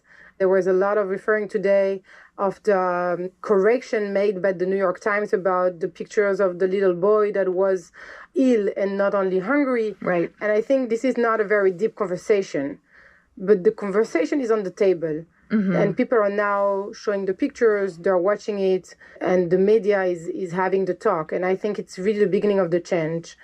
And I think part of it, for sure, most of it, it's because the public debate in the world is so loud that, the Israelis, they had to hear. It reached them first, factually. It reached them because, as you said, it's on social media, but you take your phone in the morning and, you go on the internet and it will pop. And there's a limit to how much you can just look away. So I think now, because the situation is, got to another point, it's so dire, and the pictures were so vivid and hard, I think it was just impossible to look away. I understand that you're trying to explain and not at all justify the reaction within Israeli society about why people are starting to shift sentiment now. But as we noted, these images, the situation, that information has been widely accessible if you wanted it. And I think a lot of people might be listening to this and thinking, really? It took this long? Now is the point where you can't look away? There have been horrific images coming out of this war for nearly 2 years. So I just sort of wonder what you would say to that in response. I think they didn't feel it was legitimate to talk out loud. And those same Israelis that were always looking at Gaza, but were silent. And I think it's a huge part of the population. Now, because the talk is becoming public, they have the legitimacy to say it out loud at the family dinner, and around friends.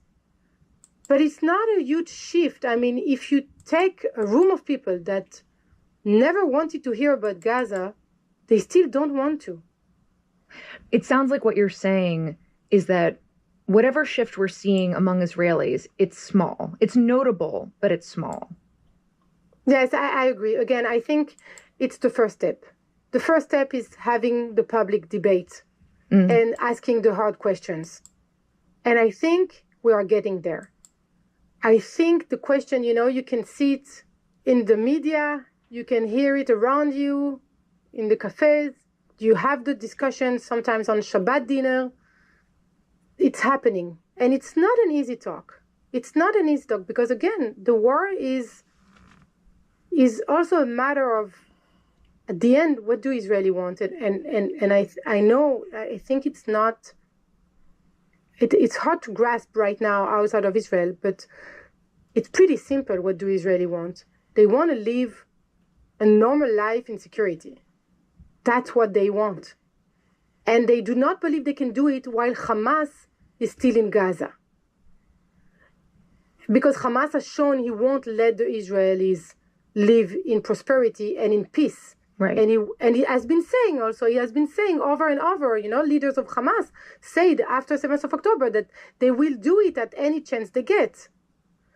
And so the question of how do you win Hamas? How do you make it disappear? Can you make it disappear?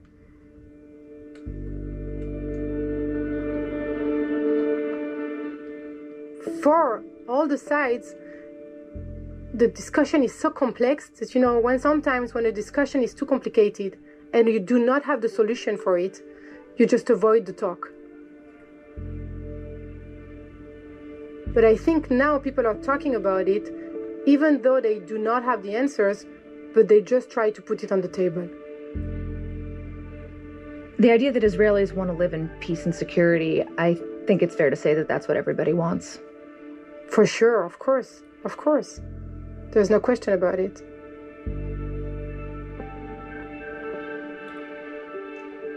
Emmanuel, thank you so much for taking the time to speak with us today. We really appreciate it. Thank you very much, Rachel.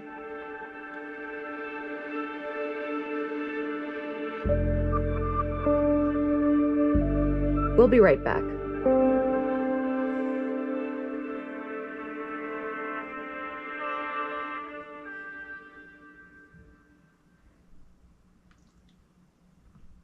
At Capital Federal, your journey is our journey. Yes! Like seeing that first paycheck in your teenager's Simple Blue checking account. Or the pride of unlocking the front door to the new home you worked so hard for. Congratulations! And the new business owner celebrating the start of something extraordinary. Life is a journey filled with moments we learn from and moments that lift us. Every step forward, every tear of joy, every dream realized. That's what being True Blue means. Capital Federal, trusted for over 130 years. Equal housing lender, member FDIC. What's up, everybody? I'm Ndamukong Suh, Super Bowl champ and investor. Throughout my NFL career, when I wasn't sacking your favorite quarterback, I was networking with some of the sharpest business minds in the world. Now I'm bringing those conversations to you on No Free Lunch, a podcast from The Athletic and The New York Times. On the show, I talk to experts and athletes to find out how the most successful people in sports and business are growing their wealth and how we can learn from their example. No Free Lunch drops Tuesdays and Thursdays. Find it on YouTube and wherever you get your podcasts.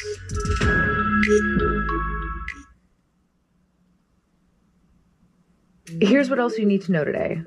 During dramatic testimony on Thursday, the emergency management coordinator for the Texas county where floods killed 108 people on July 4th said he was sick and asleep when the floodwaters rose in the middle of the night. I stayed in bed throughout July the 3rd and did not participate in the regularly scheduled 10 a.m. and 3 p.m. Texas Emergency Management Coordination Center coordination calls. Complicating matters, that official's boss, the county's top-ranking official, was out of town at his second home when the floods began. The result was that the leaders responsible for leading the emergency response to the floods were unavailable. Among those who eventually were killed in the flood were 28 people at Camp Mystic, an all-girls Christian summer camp.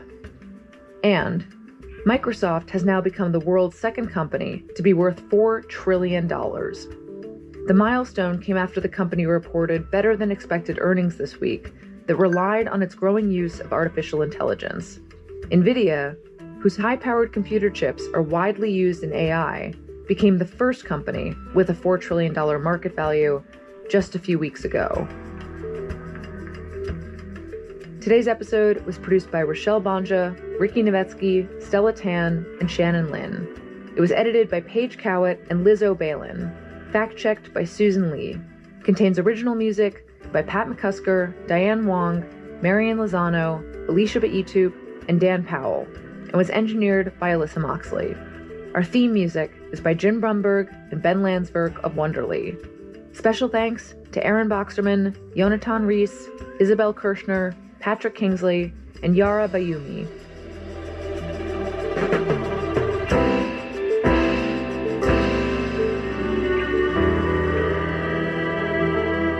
That's it for the Daily. I'm Rachel Abrams. See you on Monday.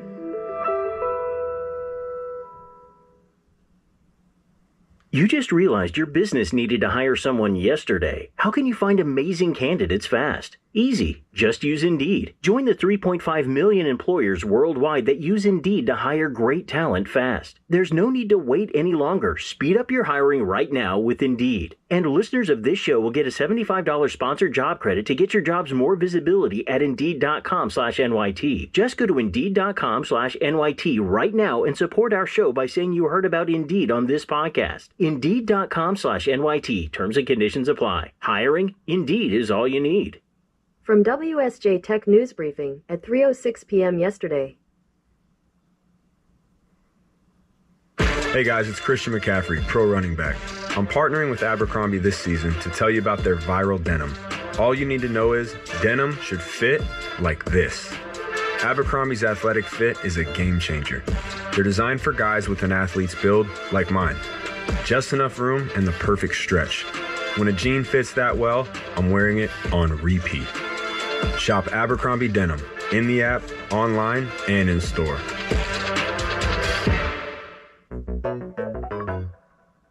Here's your afternoon TNB Tech Minute for Friday, August 1st. I'm Ariana Aspuru for the Wall Street Journal. Noma Security, a New York-based startup that polices artificial intelligence agents, says it has raised $100 million in investment capital. Even though it's a relatively new technology, a number of businesses are already using AI agents in areas ranging from product development to marketing, sales, customer service, cybersecurity, and other tasks.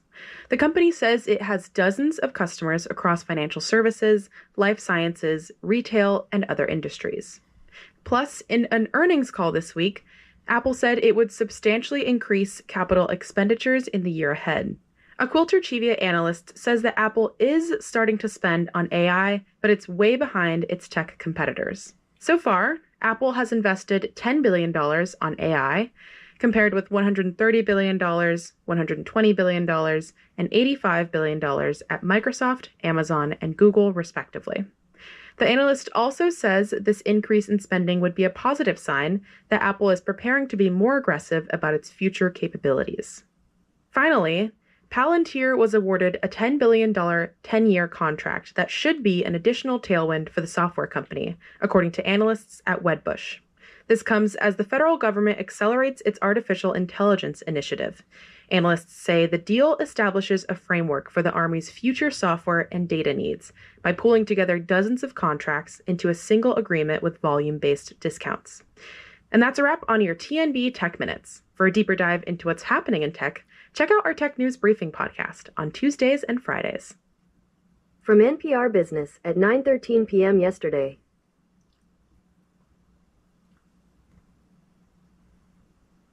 This message comes from Vanta. In today's fast-changing digital world, proving your company has trustworthy security practices is essential. Vanta helps companies of all sizes earn and prove trust. Visit vanta.com/NPR to sign up for a demo today.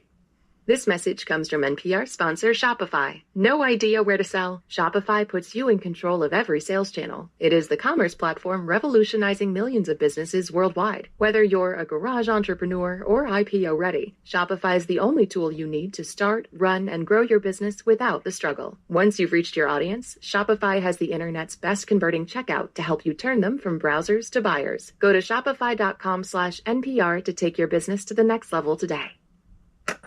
This is Planet Money from NPR.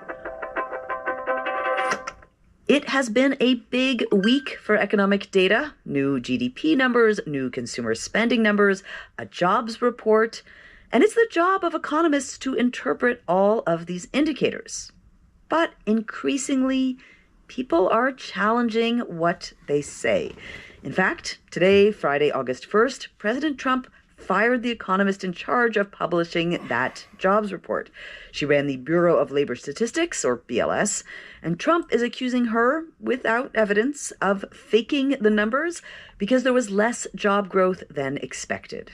And this kind of distrust has me thinking about this one particular discussion at the American Economic Association annual meeting, took place earlier this year.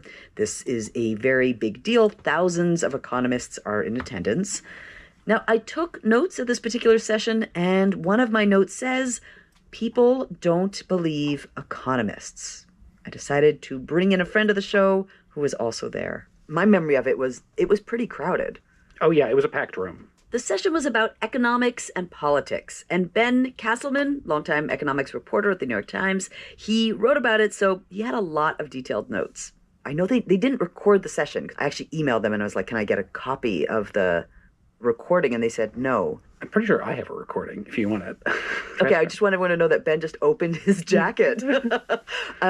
Because either you have a wire or you have an iPhone in your jacket and you recorded the session? I'm pretty sure I recorded the session.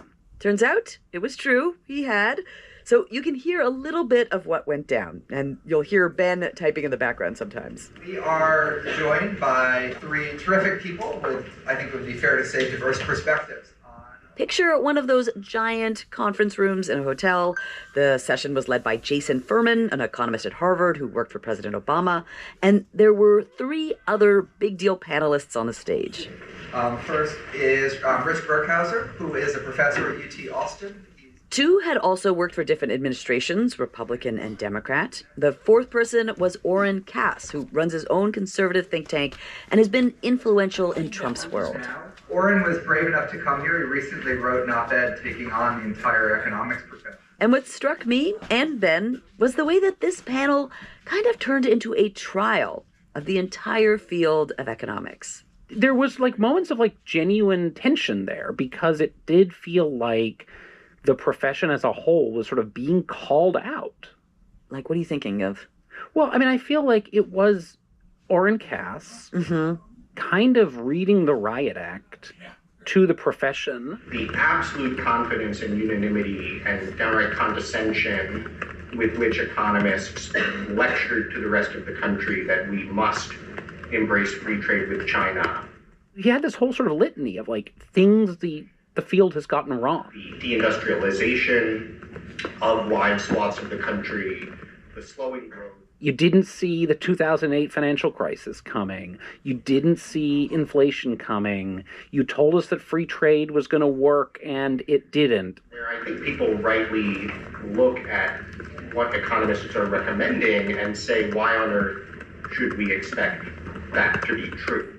And in some sense, I feel like in that moment, he sort of stood for a lot of Americans. You guys keep getting it wrong. Why should we listen to you? Starting around the 1960s, the field of economics had a kind of spectacular rise, became super influential in policymaking.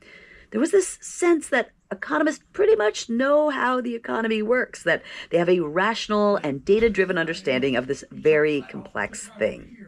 But over the past decade or so, there seems to have been a kind of backlash. Right? It used to be economists sort of helped shape healthcare policy and climate policy and, of course, things like tax policy.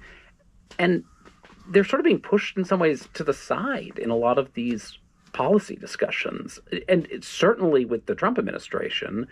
But you hear the same from the Biden administration, too. That, distrust is starting to get in the way for economists? I think it is limiting their influence in a real way. And the profession is sort of trying to grapple with that. Hello and welcome to Planet Money. I'm Amanda Aronchik.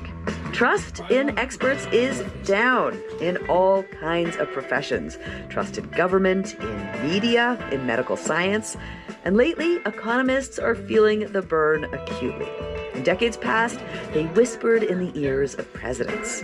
Now, many politicians and voters are disenchanted. Today on the show, how distrust is messing with economists' minds and interfering with their work. And can they build up trust again?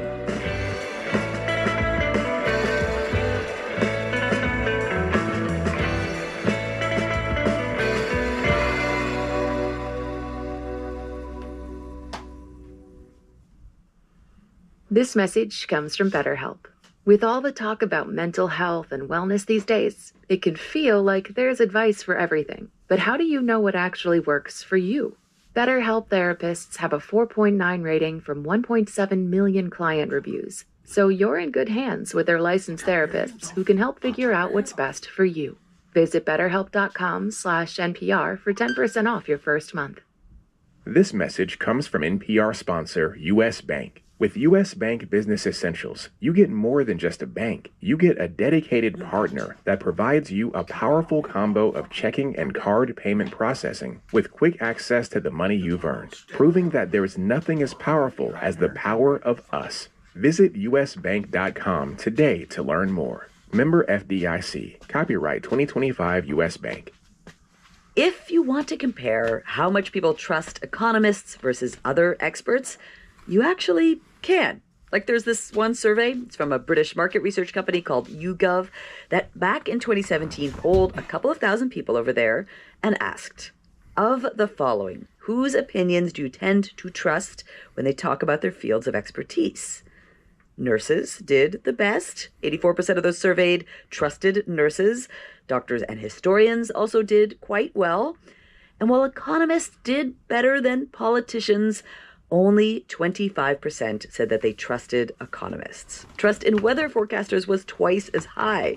And when a group of economists repeated the survey in the US, they got similar results. And there are some reasons why a lot of people think this happened.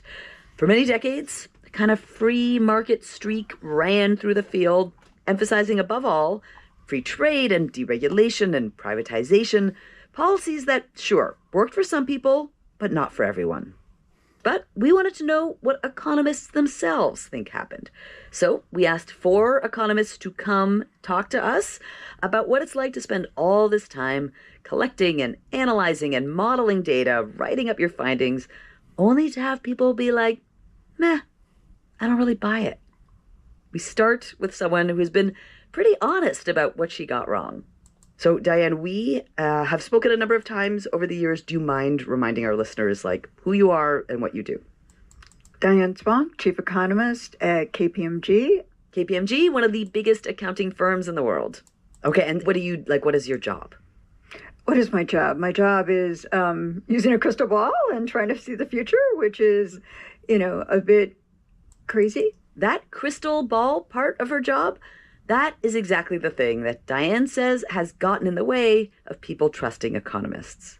Don't get me wrong, she thinks she can answer some questions about the future, about long-term shifts in the economy. What will the impact of an aging population be on healthcare or the workforce? But most people don't ask us questions like that. They usually ask us, what is the stock market doing tomorrow? And as a labor economist, I have no idea what the stock market's going to do tomorrow. And if I did, I would probably own my own island. Anyway, I wanted to speak with Diane about a pivotal moment when a lot of people lost trust in economists: the bursting of the housing bubble and the resulting global financial crisis. I missed it. And when you miss the really big things, it's heart-wrenching. Do you think that trust in economists eroded because of the global financial crisis? Absolutely. I mean, first of all, we're the messengers. But second of all, not only why didn't you predict it, but why didn't you stop it?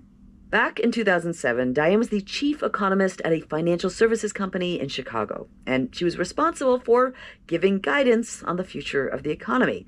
And the crisis was not something she saw in her crystal ball. I was wrong. The housing market went bust. And it was because I kept thinking it should burst, and it didn't. And I own that. Pretty much every economist, including Diane, can explain why they failed to read the tea leaves about that crisis. But it didn't really matter. The public felt betrayed. Next thing you know, it wasn't just economic forecasting that people were skeptical about, it was economic data too. Like when the crisis started subsiding in 2012, Diane remembers a big deal executive, not the president of the United States, going on television and openly criticizing the data produced by the Bureau of Labor Statistics. This was in the wake of the financial crisis. As the economy started to recover and gain momentum, former head of GE, I won't say names, actually said the data was being made up. Diane is being polite. This can be Googled, and we don't mind saying it. Jack Welch was so surprised by the numbers that he questioned whether the BLS statisticians were inflating the number of jobs for political reasons. no matter how decent the people are, and let's assume they're all perfect, their biases have to come through. Firemen don't make subjective decisions. They go put out the fire. Right. That's fine. And Diane's reaction was like, really? That BLS data is very solid. Those are some very fine statisticians. They sit around and debate the most arcane technological issues and what's the best statistical technique. And it's so boring you have to drain to get through the dinners. There's no conspiracy. There's no, that just isn't how it's done. So Diane was totally sure that the BLS numbers were as accurate as possible with no agenda, that Jack Welch was wrong. But what do you do if people are not only losing trust in your guidance as an economist, but they're also starting to lose trust in the data you use? Diane was not the only one who brought this up with us. I'm Aaron Sojourner. I'm a labor economist at the W.E. Upjohn Institute for Employment Research. Have you been an economist all your life? No, I was born a small child, and then I was a labor economist. With some stops along the way as a union organizer and professor at University of Minnesota. As a labor economist, a lot of Aaron's research is based on that same BLS data that Jack Welch called out back in 2012. These are really important economic numbers. The change in unemployment rates, the number of new jobs, plus thousands of other stats.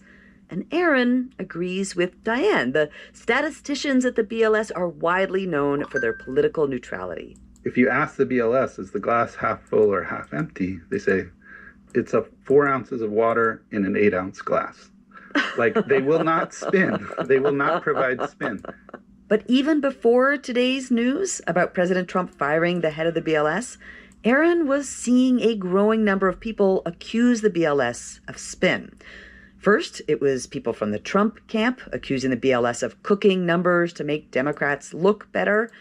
Then, Trump detractors joined in, saying that with Trump in charge, they can't trust government numbers either. Like one guy wrote on social media, "Sorry, Aaron, this is the Trump regime." And he went on to say, "Given how far off this was from expectations, I can no longer trust even the BLS numbers." Up until recently, Aaron was there, responding, defending the numbers. Look, you have to really pay attention to what's happening in each agency. These numbers are produced by civil servants who are dedicated their careers to the reliability and accuracy of these things. And it's not possible to, fudge it quietly. Aaron told people if there's any kind of political meddling, those serious, spinless civil servants will blow the whistle, or maybe lots of whistles. And they have not blown whistles. But with today's news, Aaron is less sure that the statisticians at the BLS will be able to maintain the integrity of their data. Remember, President Trump has routinely called the BLS data inaccurate or fake. Today, when the BLS published a pretty big revision to the previous job numbers, showing fewer jobs gained, Trump called it rigged. But Aaron says revisions are totally normal. Firing the head of the agency is a huge escalation. The U.S. official statistics are like the gold standard globally. And when leaders of other countries have politicized their economic data, it's really destroyed public trust in official statistics. So it's burning down something of great public value, and it's a shame. Does this change your willingness to defend the numbers? Yeah, it definitely softens my faith in the numbers. All of us rely on these statistics, and to the extent that they are jeopardized or become less reliable, it might serve a political narrative, but it hurts people's ability to actually make informed decisions about their lives and their pocketbooks. Distrust in economic data extends beyond just what the government publishes. Another economist told us about decision makers and the public refusing to believe his data, numbers he painstakingly collected and interpreted himself. Nick Bloom is a professor of economics at Stanford, and he's considered one of the country's leading authorities on the pluses and minuses of work from home. Nick has done a ton of research on what works best, whether it's going back to an office full-time versus hybrid versus remote work. He says the data shows, it depends. I compare work from home, honestly, to beer. So beer, beer. Yes. Like beer, work from home is great for the right person at the right time in the right amount. And Nick has found that there are some jobs that really do need to be done in person. Burger flipper. You clearly cannot do that working from home. And there are many other jobs like that. I teach, and teaching's best in person, and being a nurse, etc. So there's a set of jobs that are clearly better in person, and that turns out to be at half of all jobs. There's another set of jobs, which is around the third, which it seems that hybrid is best for the typical person. And then there's a third set of jobs where the evidence is that they're actually better remote, and the kind of pin-up for this is call centers. Call centers. So noisy, doing customer service by phone in an office, easier to do from home. But Nick says that even with his years and years of experiments and research, when he brings data like this to some people, they're not always convinced. Sometimes because they can't see beyond their own experience. There are some CEOs, they tend to be men, typically in their 60s. They've just had an amazingly successful career, and they've done it in the office, and that's pretty much their view on how most others should operate. And then sometimes, Nick says, people discount his conclusions because they have ulterior motives. Like, take Amazon. Nick suspects that despite his thorough evaluation of the data, his writing widely about it, even consulting with big companies, Amazon didn't really seem to care about the data. They insisted that many of their corporate workers return to office. And maybe, Nick says, because they didn't actually want to keep some of their staff. If you have a 5-day return to office mandate, you can guess that maybe 5-10% of your staff are going to quit on you. And of course, those quits are free. You don't have to pay severance pay, so it's a cheap way to reduce headcount. Amazon has denied that that was the motivation behind their return to office policy. But Nick says that even though Amazon usually has a data-driven management style, in this case, they ignored the data on work from home. I mean, is it a failure to understand it? It sounds sort of obstinate. It's hard to know. I suspect what they say is not what they think, but certainly what they say is, I don't believe it, I don't believe it, I don't believe it. Right. By the way, Amazon is among NPR's financial supporters and pays to distribute some of our content. Now, each of the economists we spoke with had a different approach for dealing with the distrust that they'd been running into. Nick, he says what he does can be broken down into 3 easy steps. First, bring more data. Second, bring more data. Third, bring more data. So, for example, just the other week, I put out a summary of a survey from the US Census that had surveyed 150,000 American businesses. So that's like a massive sample, and I just summarized some of the key facts of what they found, because I think it's the best bet of shifting the debate. My view is putting out strongly worded statements like, this is the way, or you're an idiot, or it has to be, that kind of dies, and it doesn't really ever bring folks on the other side around. So wait, you said you don't call people idiots, is what you're saying? I try and engage. I think listening is the first step, and then the second step is taking on board their concerns, responding to them, and then maybe putting your position forward. So starting off aggressively just only puts people's backs off. But while Nick is listening, then showing his work, data, Aaron Sojourner, whose data often comes from the BLS, which is now mired in this political chaos, he has a difficult dilemma because he's not even sure this data will remain trustworthy. I don't know. I'm going to have to try to understand what's happening in the agency. I think I certainly am less willing to defend it, but it depends what happens next. For Diane Swank, with her crystal ball, she says all of the distrust she's encountered has really changed the way she does her work. It's actually made her become more discerning with something economists use a lot: aggregate data, meaning when economists compile GDP or the unemployment data, taking lots of sources of information and boiling them down into one big number. Diane says that actually does prevent economists from seeing some of the nuance.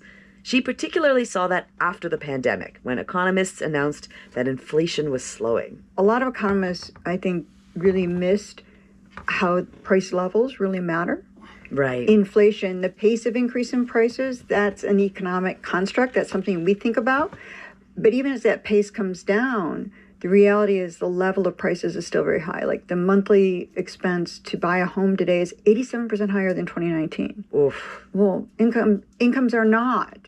So that's why people don't trust economists, because they're telling us that things are fine when they're not fine. Economists have a habit of just saying, this is the numbers. They're great. What's your problem? I mean, I'm right and you're wrong. Yes, the U.S. looked like the envy of the world in the economic aggregates right prior to the election. But it didn't matter to people in the United States because they were still feeling the sting of high price levels.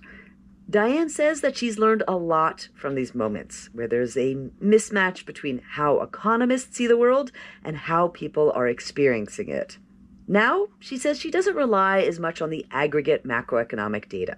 She also looks at more nuanced sources, like how job growth is spread across different sectors, how often childcare or elder care disrupts employment, how many companies are offering internships or entry-level jobs. She looks at consumer sentiment by income. Plus, she talks to more people. You need to meet people where they are and what they're experiencing in the economy and really get into, to me, the micro side of the economy, because that's where individual experiences matter. And if you can relate to people on those levels, I think, and spend the time to understand that, I think that gives you more credibility. When we come back after the break, we're going to speak with one more economist who has devoted much of his career to figuring out how to rebuild trust.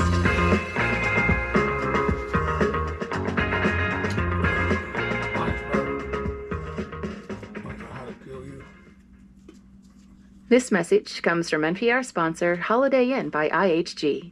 It's a new day for a new stay at Holiday Inn for business travelers. With modern spaces for meeting and working, plus delicious dining from breakfast to happy hour and dinner, you have everything you need to get work done. Give your everyday business travel an upgrade. Book your next business trip at Holiday Inn by IHG. Visit holidayinn.com to book your stay. This message is from Synchrony Bank, who wants to remind you to stay flexible. Not the yoga-bending, circus-performing kind of flexible, financially flexible, like with their high-yield savings account. Stay flexible at synchrony.com/NPR. Member FDIC. Come see Planet Money live August 18th at the Bell House in Brooklyn. We're taping the finale of Planet Money Summer School, where we're going to crown our valedictorian. It'll be a fun night out with storytelling, special guests, trivia, and of course, economics. You might even end up on the podcast. Buy your tickets now at npr.org/planetmoneylive. That's npr.org/planetmoneylive. So we've been talking to economists about moments where they felt their hard-won economic findings were not believed, that they were not trusted, and how they're trying to fix it, change how they do their work, and communicate their findings. To that end, I invited into our studios someone who's written an entire book on trust and how to regain it. Ben Ho, who teaches at Vassar College. I'm a professor of economics and chair of economics and author of the book Why Trust Matters, an economist's guide to the ties that bind us. For almost 2 decades, Ben has been researching techniques from behavioral economics and from game theory to teach people how to effectively apologize for past mistakes. There is definitely this feeling, I think, on campus that economists are somehow responsible for ruining the world. Oh my goodness, that's a big responsibility. Yeah, I think it describes too much power to economists. There was this movie a few years ago about how economists were responsible for the financial crisis because we just didn't want to tell people about how bad things were going to be. He's talking about Inside Job from 2010. It won the Oscar for Best Documentary that year. Do you think that the economics discipline has a conflict of interest problem? I'm not sure I know what you mean. I took that personally. It was actually personally focused on economists at business schools, and I was teaching at a business school at the time, and I felt very personally attacked. I think there's this general feeling that capitalism is somehow at fault for all the ills of the world. And insofar as economists have helped legitimize capitalism and have helped, maintain that system, that somehow we are responsible. So when it comes to making amends, the first step for Ben was no, not getting defensive and saying you guys are big jerk faces or whatever, but instead to acknowledge that people have lost some trust in economists. I think people often, want to blame other people, for bad things. But I always wonder, what could we be doing better to sort of make up for our shortcomings? You think it's your fault? I always think it's my fault. That's my personality, right? So, but I don't know, right? I think I'm always trying to think about, what can I do to make a situation better?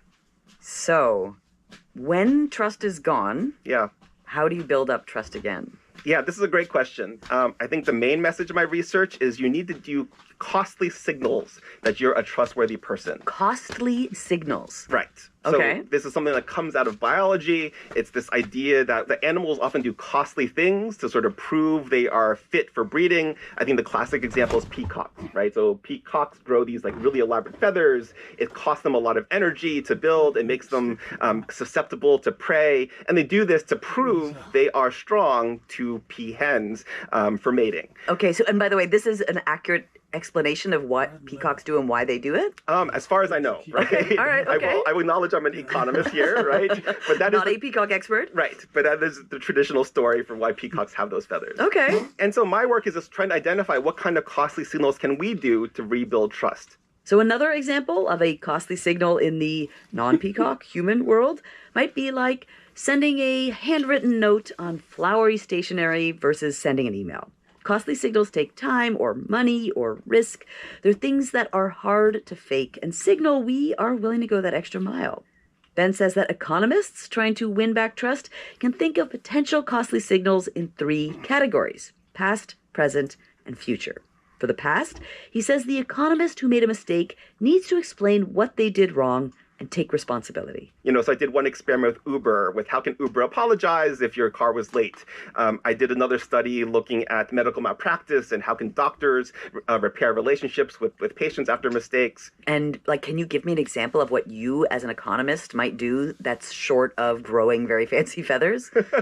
Yeah, I think starting with thinking about the past and how can we be accountable for past mistakes, acknowledging the mistakes we made in the past, acknowledging that our models were oversimplified, acknowledging that our data collection was insufficient. I think that is a good first step. Ben says this reckoning has actually been happening in economics. It's part of what's known as the replication crisis, where experts go back and they look at older research and see if the results can be replicated or reproduced. We actually have an episode about this coming out very soon. The idea is that by finding mistakes in the past and admitting to them, economists will learn better techniques for the future. Okay, so that's step 1. I think the next step is basically the present, right? So I think that in the present, we should be more transparent. It's hard to be transparent, right? I think a lot of the distrust for economists comes because people don't understand what economics is really doing these days. They don't understand that we're a very data-driven science these days, that we run experiments and we look for natural experiments. And I think increasing transparency is a really important part of trust building, and it's hard to do. It's hard because the work of economists includes a lot of nuances and complications that are not easily explained. Ben does not have an easy fix for this, but he says that one way might be to communicate the ideas without all that jargon. Right. That's often an accusation, right? That maybe the language is too impenetrable. I think this philosopher, John Dewey, said that, social scientists should learn from poets, right? Poets communicate really complicated ideas in just a few words. Social scientists should learn to do the same thing. It's hard, though. To summarize, if an economist has gotten something wrong or missed something or failed to take something into account in the past, acknowledge and take responsibility for those past mistakes. In the present, focus on being more transparent and clear. The last thing is promising to do better in the future. I think we saw this clearly in the experiment I ran with Uber, right? Where empty apologies didn't seem to work. If I just said, oh, I'm sorry we were late, that really did nothing, right? But if you took an Uber ride and it was late and Uber sent you a note saying we promise to do better in the future, that actually did work in getting riders to increase their trust with Uber again. And the reason why it worked is because it's actually costly to promise to do better in the future.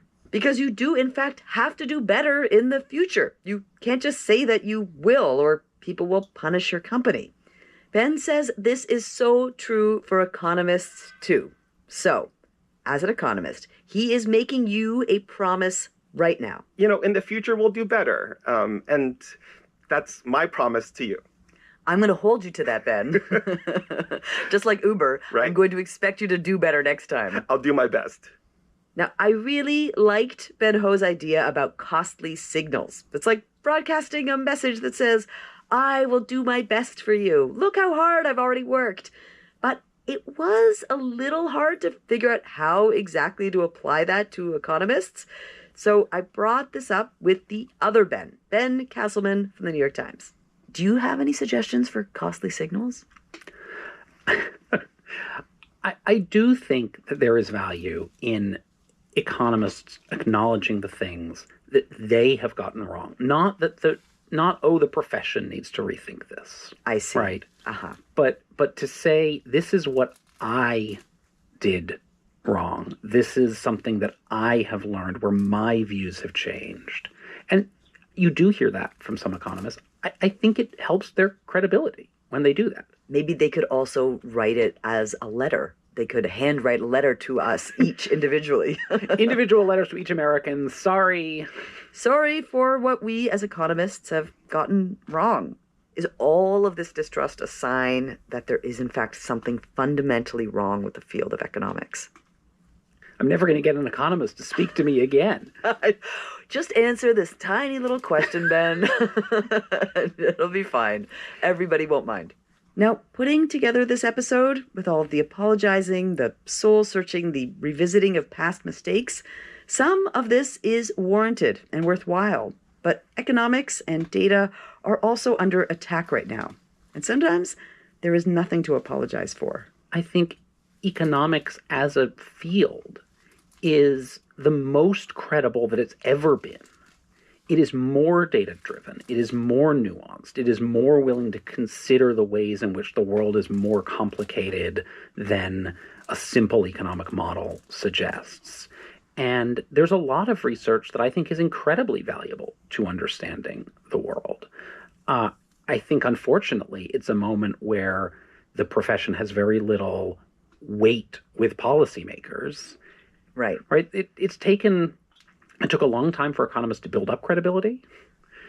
It has been a decade or more of them sort of losing credibility with much of the public, and it's going to take time for them to build it back again. So that once again, economics can be more influential in making policy.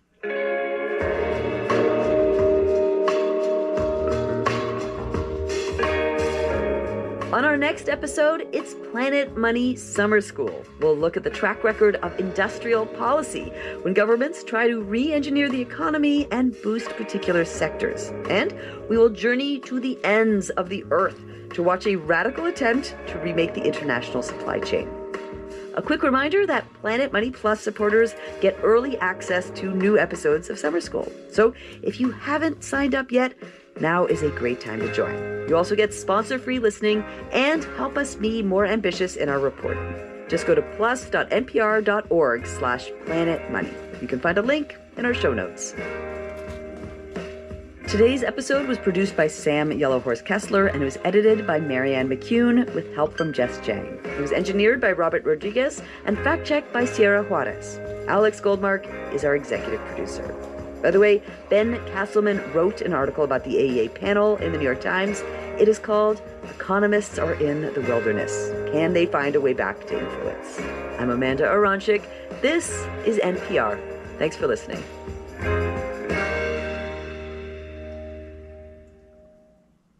From NPR Sports at 3:04 p.m. yesterday. This week, more than 12,000 older athletes from all 50 states are in Des Moines, Iowa, competing in the National Senior Games. The growing biannual event features more than 24 sports competitions for athletes who are 50 and older. Iowa Public Radio's Natalie Krebs dropped by to check it out. It's like the opening ceremony of the Olympics on a swelteringly hot day at a park in downtown Des Moines. Thousands of senior athletes organized by state parading in front of the amphitheater as part of the Senior Games celebration of athletes. Some wear matching outfits. Others wave their state's flag. A few even proudly display the medals they've won from the first few days of the 12-day competition. It's Bonnie Bickett's first time playing in the Senior Games. Bickett is 72 and from nearby Cedar Falls, Iowa. She's doing pickleball and Tai Chi. I actually got a silver medal for my Tai Chi, which was pretty exciting. 95-year-old Joyce Jones from Seattle is a veteran participant in the games. She has been to every national competition since it first started in 1987, except one. I missed New York because I had to have this knee replaced. Jones says it's thrilling this is the first year there's a category exclusively for people 90 and older in pickleball, the event's most popular sport. And it's going to get bigger every 2 years. There's going to be a lot more of us older seniors. I hope I can play till I'm 100. Attendance at the games is growing. That's as the country's population is aging in general. The 12,500 participants this year marks the second highest number of athletes in the game's nearly 40-year history. Sue Lavacek is the organization's CEO. You know, everybody thinks when you turn 50 you're old and can't do anything, but it gives an outlet, an opportunity for our athletes socially, mentally, and physically participate. For Chiara Viahill, that outlet is shuffleboard. Viahill holds her cue and carefully slides her pucks across the floor on a skating rink turned shuffleboard court. She's trying to land on numbered squares to score as many points as she can without being blocked by her two opponents. She's come all the way from the Jicarilla Apache Reservation in northern New Mexico to defend her gold medal. She likes games that involve strategy and accuracy. Each board is different. Like there's how many boards here, and they're all different because of the surface. Viahill, who is 65, says she also looks forward to seeing other Native American women from across the country. She wants to make an all-Native team. A lot of camaraderie. We help each other out. It doesn't matter what age you are. We're here to play and have fun.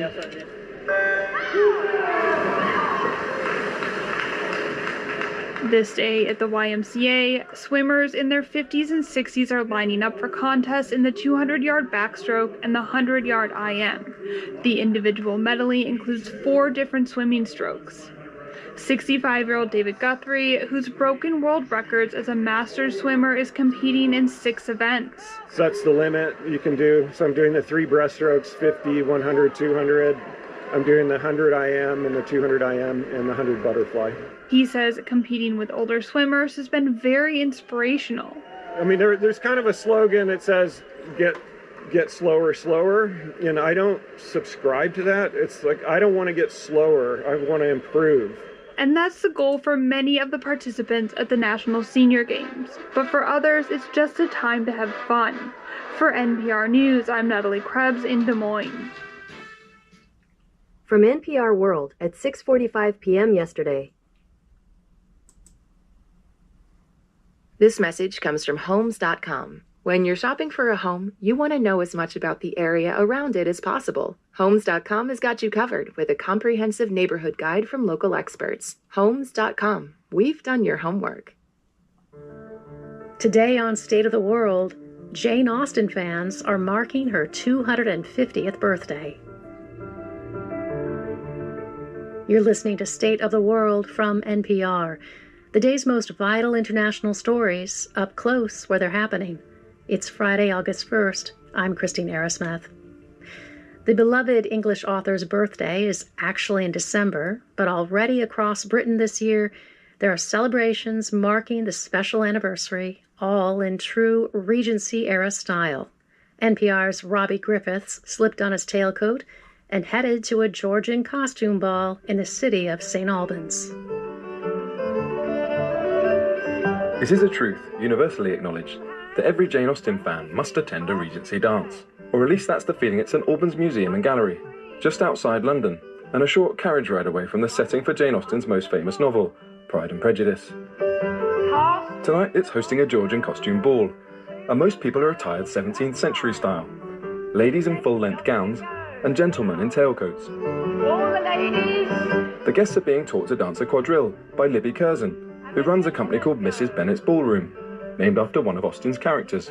She says that in Jane Austen's day, and in her books, people were expected to know the steps before they came to a dance like this. You wouldn't have had somebody like me telling them what to do on the night. They would have all been expected to know what to do, and it would have been really shocking if you made a mistake during the dance.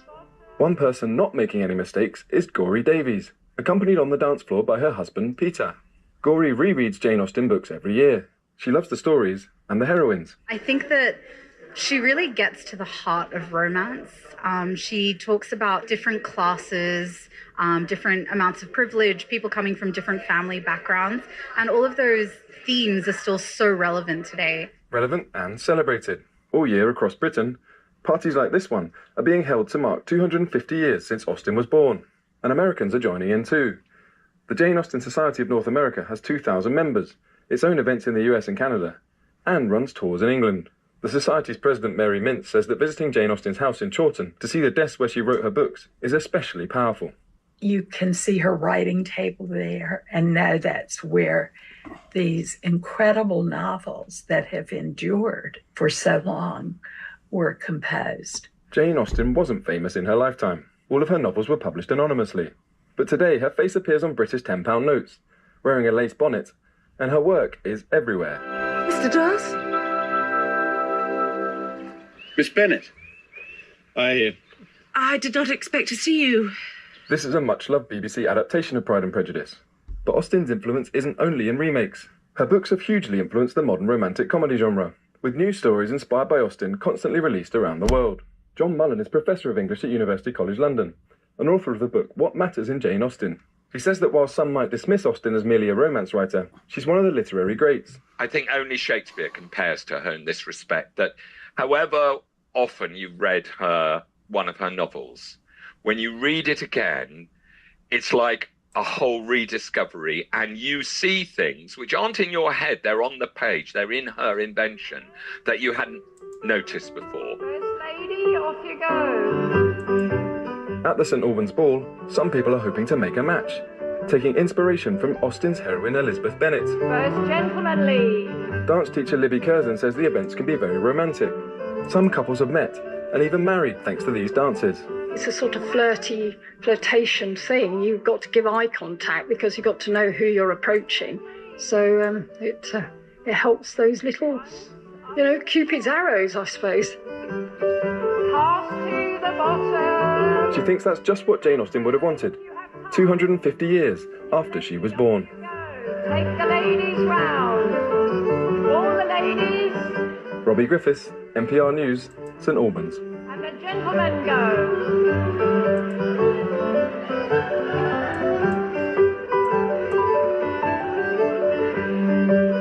Who says?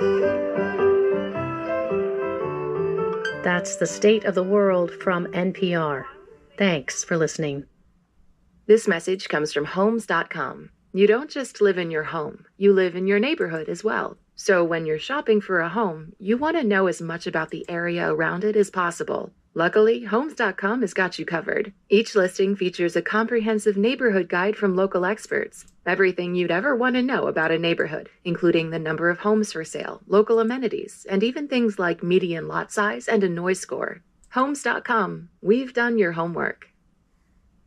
This message comes from Warby Parker. What makes a great pair of glasses? At Warby Parker, it's all the invisible extras without the extra cost, like free adjustments for life. Find your pair at warbyparker.com or visit one of their hundreds of stores around the country. This message comes from Mint Mobile. Mint Mobile took what's wrong with wireless and made it right. They offer premium wireless plans for less, and all plans include high-speed data, unlimited talk and text, and nationwide coverage. See for yourself at mintmobile.com/switch. From NPR Science at 3:04 p.m. yesterday. Despite the advice they get from Billie Eilish, birds of a feather do not necessarily stick together. New research suggests some birds are getting divorced. NPR's Jeff Brumfield has more. In Europe, there's a common type of bird called the great tit. I don't know my American birds, so I don't know what the size comparison is, but they're a sort of small songbird. They're a bit yellow. They've got a nice, handsome black stripe on the front. Adelaide Abraham studies the birds at Oxford University, and in particular, she looks at how their social behavior affects their breeding. In the spring, the little birds couple up to make babies. The male feeds his female partner as she incubates the eggs. And once the chicks are hatched, both of the parents will go out looking for food. Caterpillars are best, but lots of different sort of insects.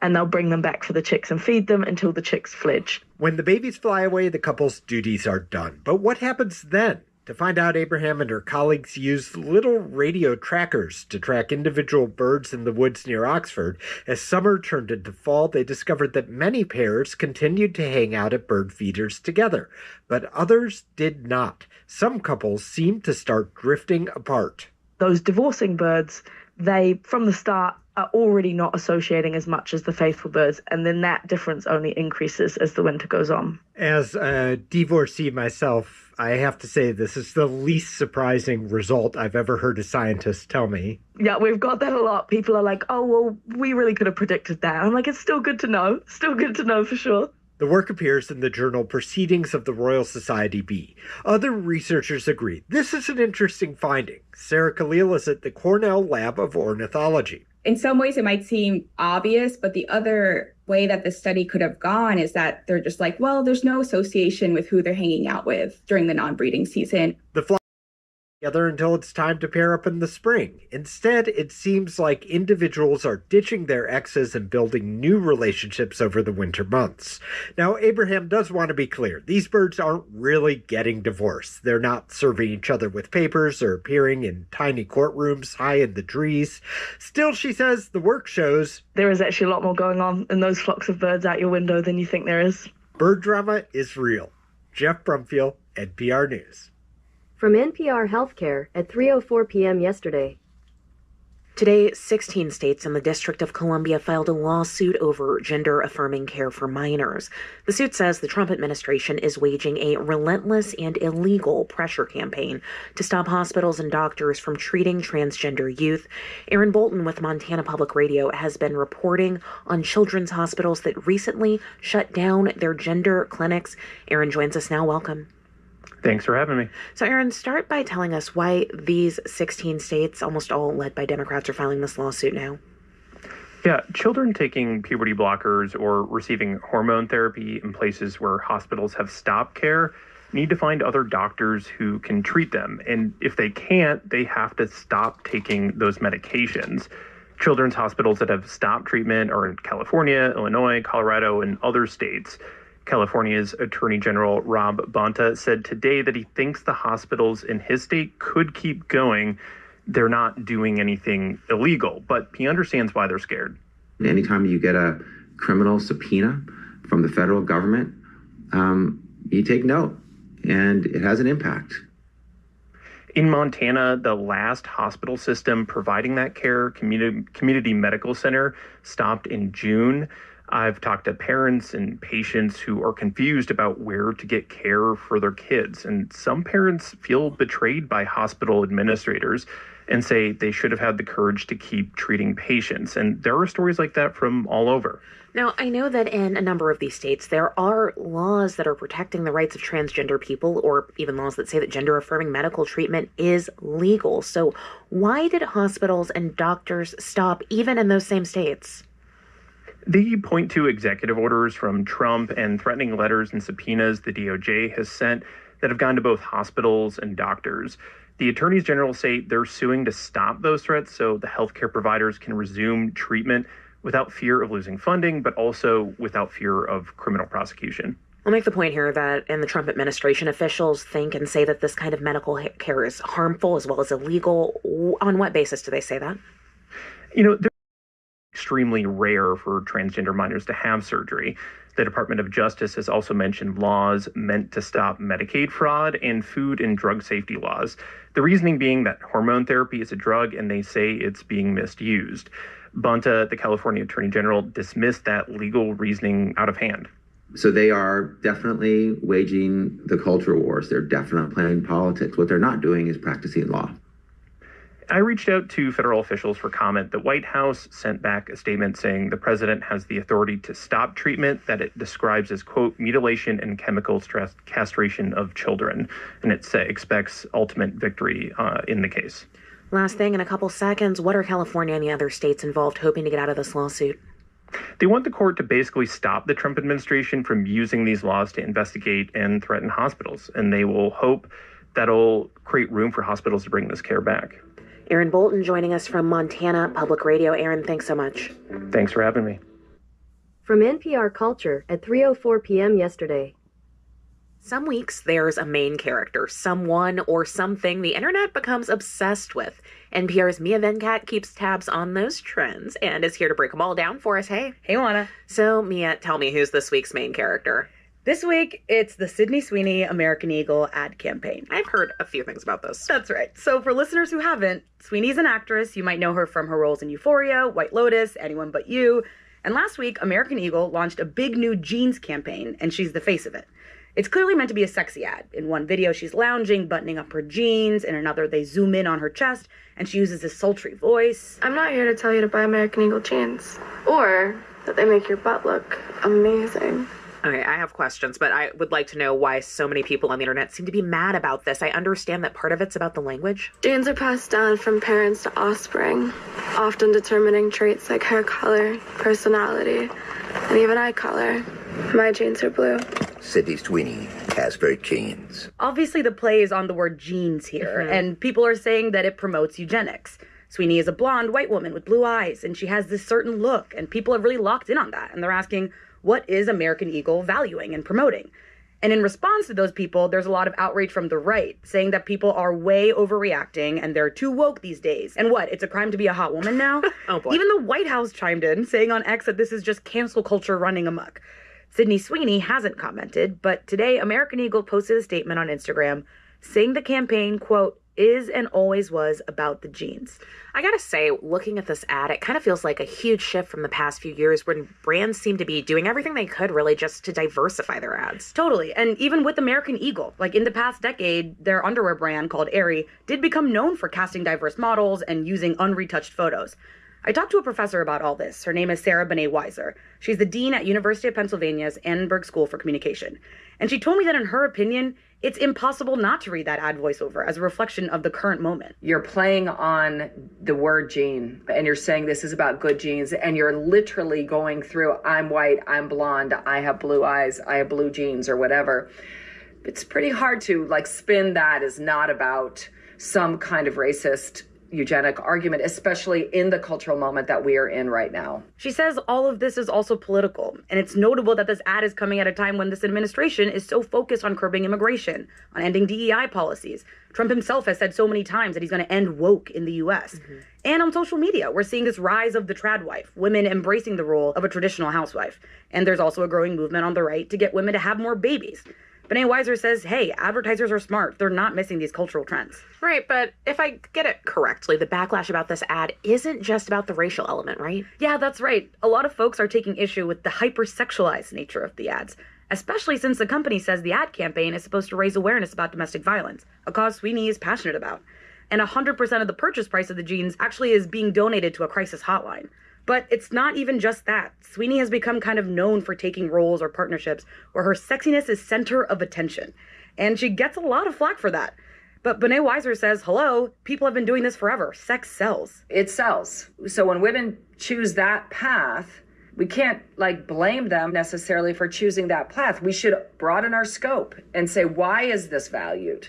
Why are we continuing to put money into media campaigns that focus on the objectified female body? I mean, Mia, I just have to say that as I've been scrolling around online, it does seem like people are just putting a target on Sydney Sweeney. I mean, didn't Doja Cat even make a video poking fun at her? Totally, and that video has over 5 million views. Ooh. Benet-Weiser points out that it's not just sex that sells, so does controversy. Rage sells. You get the clicks when you rage post about Sweeney, right? And that's why you could argue that this is a really successful ad. Everyone's talking about it. And by the way, you don't hear people calling out Jay Schottenstein, the CEO of American Eagle, a company whose stock went up right after this ad dropped, by the way. But you do hear them dunking on Sweeney. And here's Mia Venkat. Thank you. Thank you, Anna. From Forbes at 11 p.m. yesterday. Here's your Forbes daily briefing for Saturday, August 2nd. Today on Forbes, the tech mogul behind Trump's Truth Social used to own porn domains. President Donald Trump's MAGA movement has long been a coalition of strange bedfellows. On the one hand, there's Trump himself, who once bragged about grabbing women, quote, by the pussy, and enjoyed a long friendship with child sex trafficker Jeffrey Epstein that revolved around the men's mutual appreciation of, quote, beautiful women. On the other hand is a cadre of deeply religious men like former Vice President Mike Pence, who has said he does not eat alone with women for fear that he might act inappropriately toward them, and has since been exiled from MAGA, and Speaker of the House Mike Johnson, who once told a Louisiana church group that he used an accountability software called Covenant Eyes to send reports of his web browsing to his 17-year-old son to deter him from watching pornography. On porn in particular, MAGA struggles with internal tension. Vice President J.D. Vance wants the government to ban it. So does the Heritage Foundation, the influential conservative think tank with deep ties to the Trump White House and Russ Vought, the Project 2025 leader who now serves as Trump's director of the Office of Management and Budget. One Heritage Foundation legal fellow has called porn, quote, diabolical. But a close associate of President Donald Trump and a key player in his social media business, Truth Social, appears to have different views on the adult entertainment industry. Chris Pavlovski, CEO and former billionaire founder of the video platform Rumble, also founded Jokeru, a company that owned the domains of explicit websites like pornobrokers.com, lustymaids.com, and milfmansion.com for roughly a decade between 2003 and 2013. Some of the domains owned by Pavlovski appeared to be offline during the years he owned them. Internet Archive records show that at least one domain registered to Pavlovski, CanadianClit.com, advertised, quote, church upskirts and, quote, nasty hidden cam pics of, quote, hot naked college girls, while Pavlovski owned it. It appears that the advertisements linked out to other sites he did not own. Rumble spokesperson Tim Murtaugh sent Forbes the following statement, quote, Forbes must have a lot of free time if they're writing about a domain parking business Chris Pavlovski ran when he was 18 and 19, and where advertising was managed and operated by third parties. If these were among the hundreds, perhaps thousands, of domains he once owned, he has no recollection of them specifically. After this story was initially published, Murtaugh sent additional comment saying, quote, these were domain names, among many hundreds or thousands Chris Pavlovski once owned, covering many types of potential businesses, and not operating websites. They were domain names reserved and parked to be sold to businesses that wanted them. Pavlovski became a darling of the MAGA movement through his stewardship of Rumble, the alt-video platform popular with the American right wing. Narya, a VC firm that Vance founded, co-led a 2021 investment round in Rumble with Republican megadonor Peter Thiel, and around the same... Alexa, let there be light.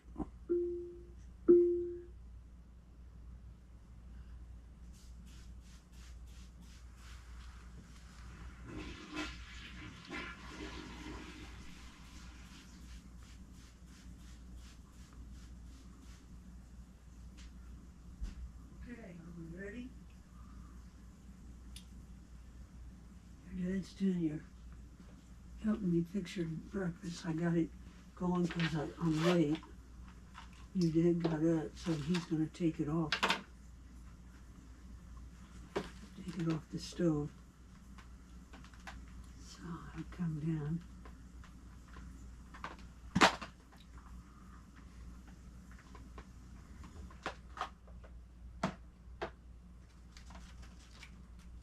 Blood.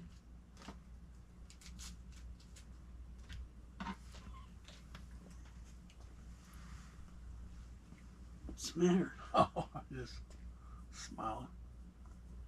See you this morning.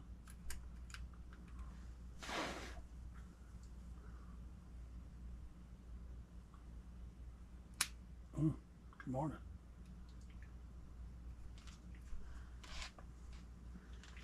I'm going to be sure and get it. I have to poke it another time. Good morning, pokers.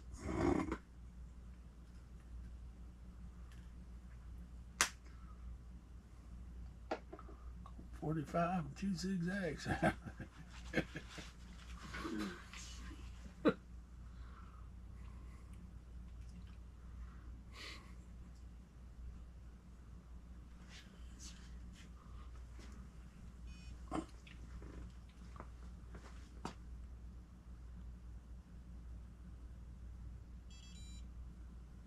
It says error. Yeah, get another one. I got still more some blood. Get another one. I'll try. I wonder what the blood is. Poke a different finger. I don't know. Let's see.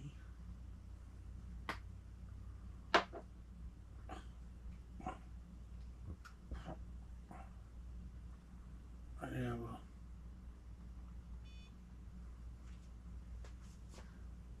there you go.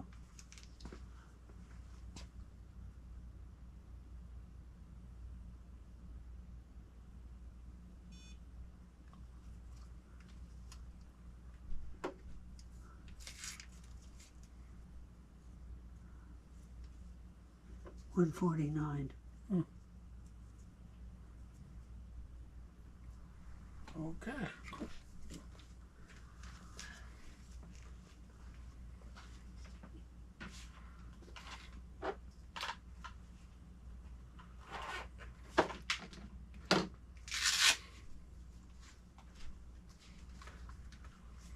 You got another bill from that doctor that that vascular thing.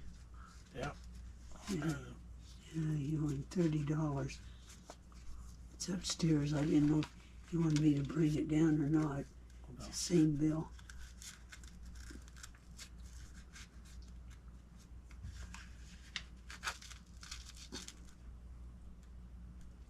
Let's see.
$48.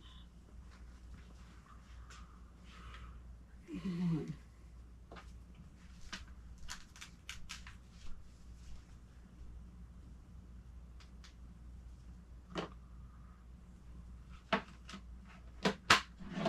Okay, I'll be right back. Okay.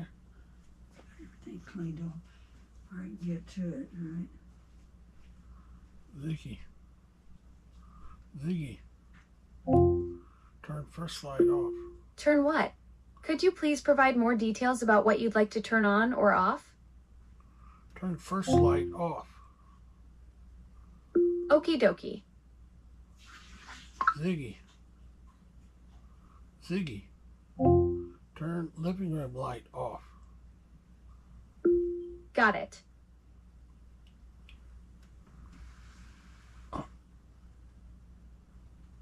Same time, Rumble signed big-dollar contracts with right-leaning entertainers and publishers like Steven Crowder and The Daily Wire. Current FBI Deputy Director Dan Bongino hosted Rumble's most popular show in 2022. In 2021, Pavlovsky was drafted into the small cohort of technologists and Trump loyalists that created Truth Social. Pavlovsky was even offered the role of Truth Social CEO, but turned it down, according to notes taken by the social network's co-founder, Andy Dean Latinsky, that that were introduced as evidence in an investor lawsuit against Truth Social. Pavlovsky instead opted to provide services to Truth Social through Rumble's cloud and advertising businesses, and through a Canadian-Macedonian outsourcing firm he co-founded called Cosmic Development. Executives at Cosmic, which Pavlovsky co-founded in 2011, have their own history with pornographic domains. Pavlovsky's co-founder and the company's CEO, Ryan Milnes, previously owned more than 20 explicit web domains, including several with LGBT-themed titles. Another former Cosmic Development executive, Vuk Popovich, has owned more than 400 explicit domains. For full coverage, check out Emily Baker White's piece on Forbes.com. This is Kieran Meadows from Forbes. Thanks for tuning in. From Post reports at 3:07 p.m. yesterday. No offense, but your brain is a terrible place to keep your big idea. It belongs in the world, but you know that already. You have a calling, a voice that says, this is what I'm meant to do. Create the website your big idea deserves with Wix. Make it your own with top-to-bottom customization, AI to help realize your vision, and built-in business tools to turn your daydream into your dream job. Wix supports every stage of the business journey except one, your decision to begin. Ready? Go to Wix.com. So, did you hear about the big news out of Canada? I don't know. Is it about tariffs or? Yes, there is some tariff news out of Canada. But what I'm really talking about is that former Prime Minister Justin Trudeau had dinner, what looked like maybe a romantic dinner, with pop star Katy Perry.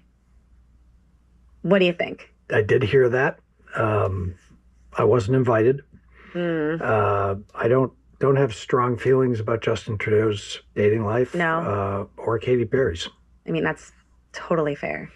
I don't know. I'm Team Orlando Bloom. Always have been. Dating back since middle school. Wow. That's a deep cut. Where's your little dog go? It's up there. Okay. Okay. God, thank you for the food and thank you for the day. Bless food and nourish for our body. Amen. Amen. Thank you, Mom. You're welcome.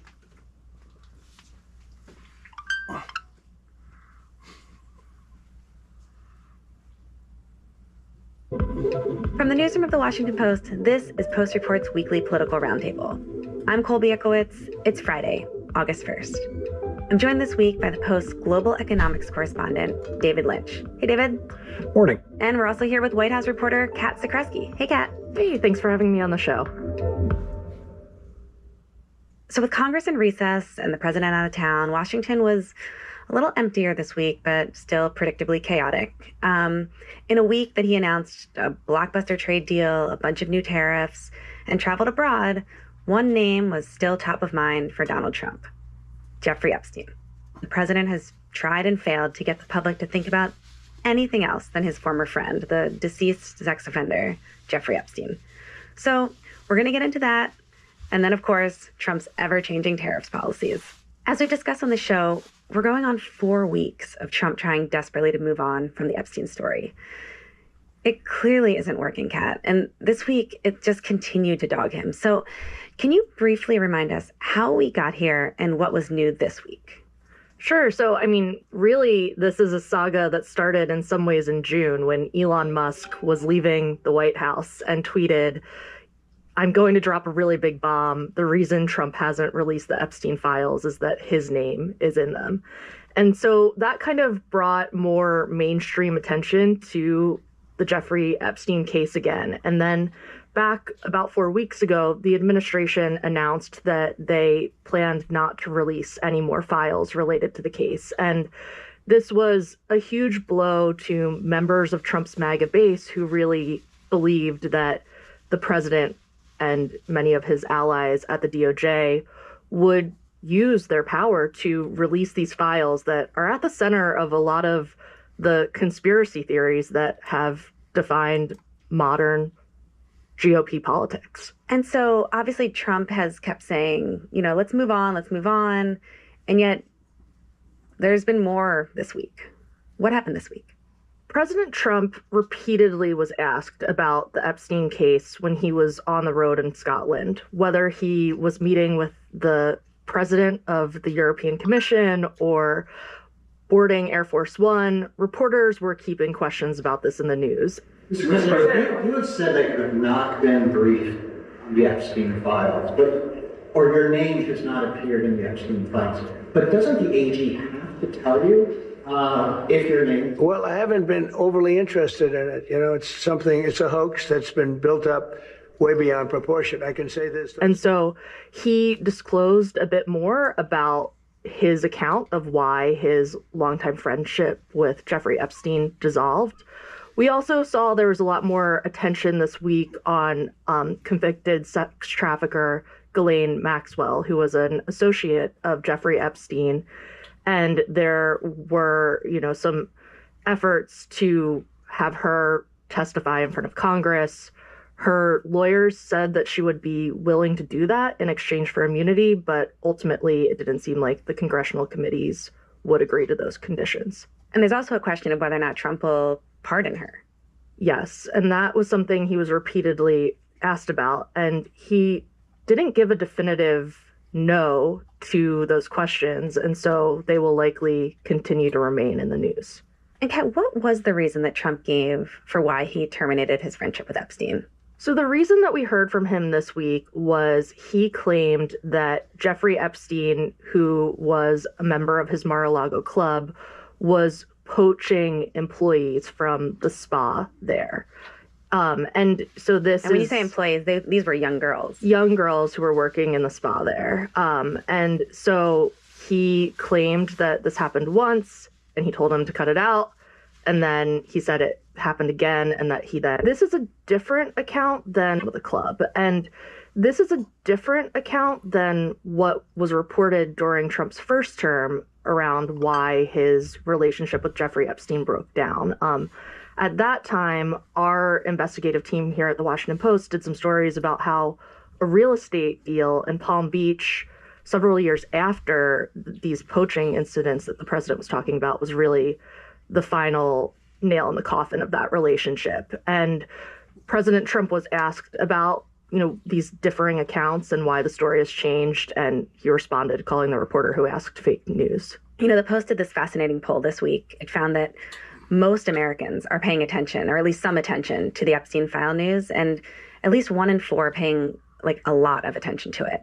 David, this is not your beat. You have been focused on... And I'm not one of the 4, I should say. Yeah, well, that's great. That's what I was going to ask you. You're focused head down on tariffs and trade, but have you been following this news? Does it surprise you how it's captivated America? A little bit. I don't know that we've learned anything particularly new. It just seems like a story that won't go away. It's a sore that people continue to pick at. And the White House has seemed remarkably clumsy in trying to do away with a story that is on the right, but actually across political affiliations have been concerned about for years. Because, putting aside the various conspiracy theories and what this might mean for the president politically, this guy was a pretty bad actor. And his, henchwoman, Ms. Maxwell, who's been convicted of helping him procure young women to abuse and take advantage of sexually for years in a way that destroyed many lives. But we knew that. So the amount of time we're spending on it now seems unusual or unexpected. Yeah. I mean, Kat, you mentioned that Trump was abroad. He was overseas. You were with him. And not even an ocean could distance him from the Epstein saga. But what was he doing overseas? What was he trying to accomplish on this trip? Well, the trip originally was supposed to be a golf trip for the president, and he was going to be golfing at some of his clubs there in Scotland, and he was going to be having a ribbon cutting for a new golf course that was opening at one of the properties there. But as we often see with this president, the responsibilities of his public office and his business life began to blur. And that was really on display when we had this unusual situation where the president of the United States is in Scotland, and then he ends up playing host to the prime minister of the UK, Keir Starmer, at one of his properties. And Also, you had the president of the European Commission coming there. So it's like they're on his turf, even though he's on their turf. I mean, what's so interesting is that the meeting comes on the heels of an announcement of a trade deal with the European Union, right? Imposing all these new tariffs on the EU. David, what exactly did the EU and the US agree to this week? What they agreed to was something not as bad as could have occurred from the European perspective. The trade framework that the president has worked out with the EU will see tariffs imposed, a 15% tariff on all goods that we import from Europe into the United States. So that's going to make products more expensive for you and me and for American businesses here in the U.S.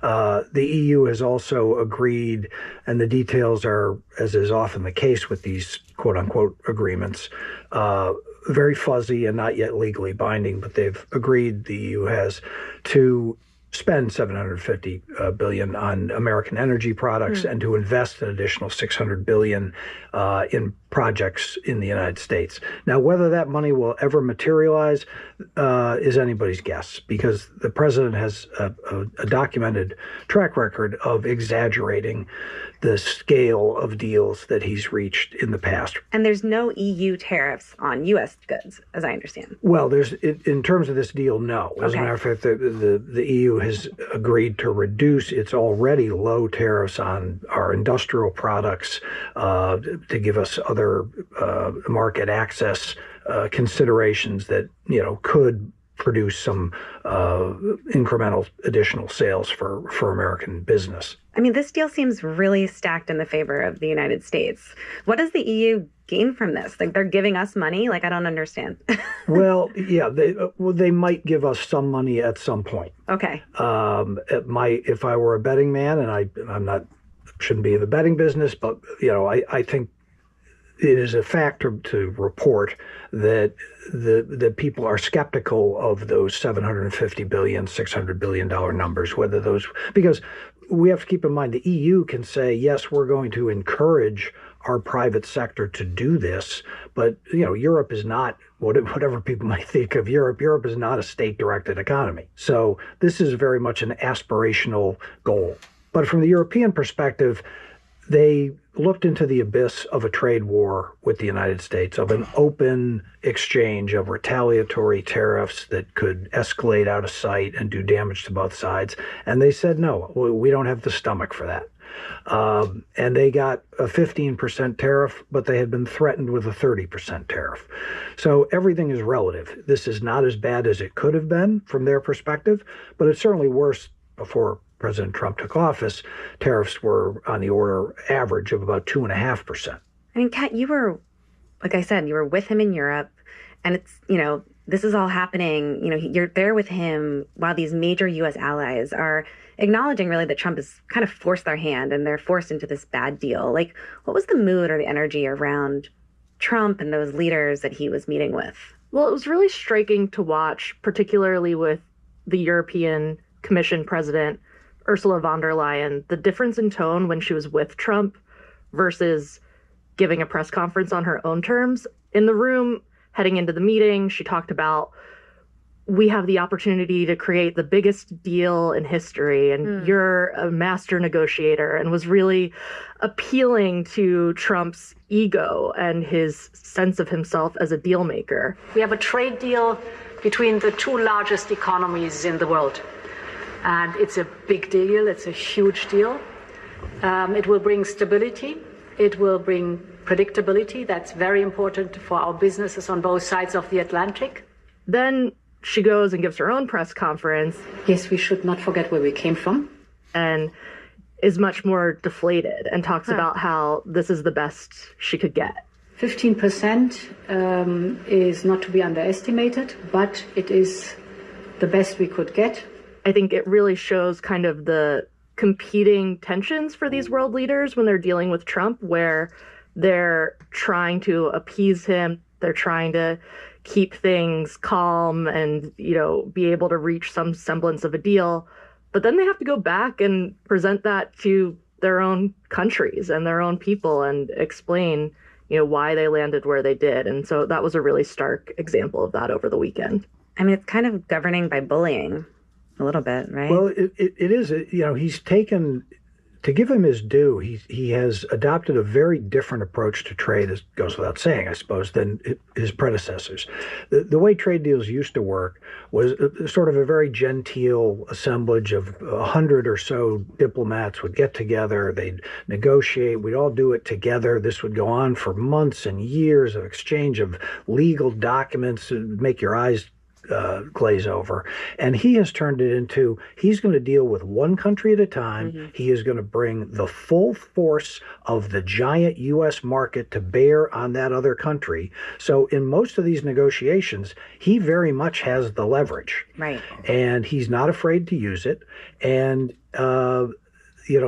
many of these countries are our allies in Europe, South Korea, and implicit, sometimes explicit, is the worry that if we don't agree to a deal with this American president, he may pull out his security guarantees. So he is very much putting the hammer down on these countries. Now, his view is that this is going to rebalance global trade in the favor of the United States. The open question is, what sort of bruises does this leave behind? That, okay, you can twist the arm of the Europeans or the South Koreans or the Japanese, and you can squeeze out some commercial advantages.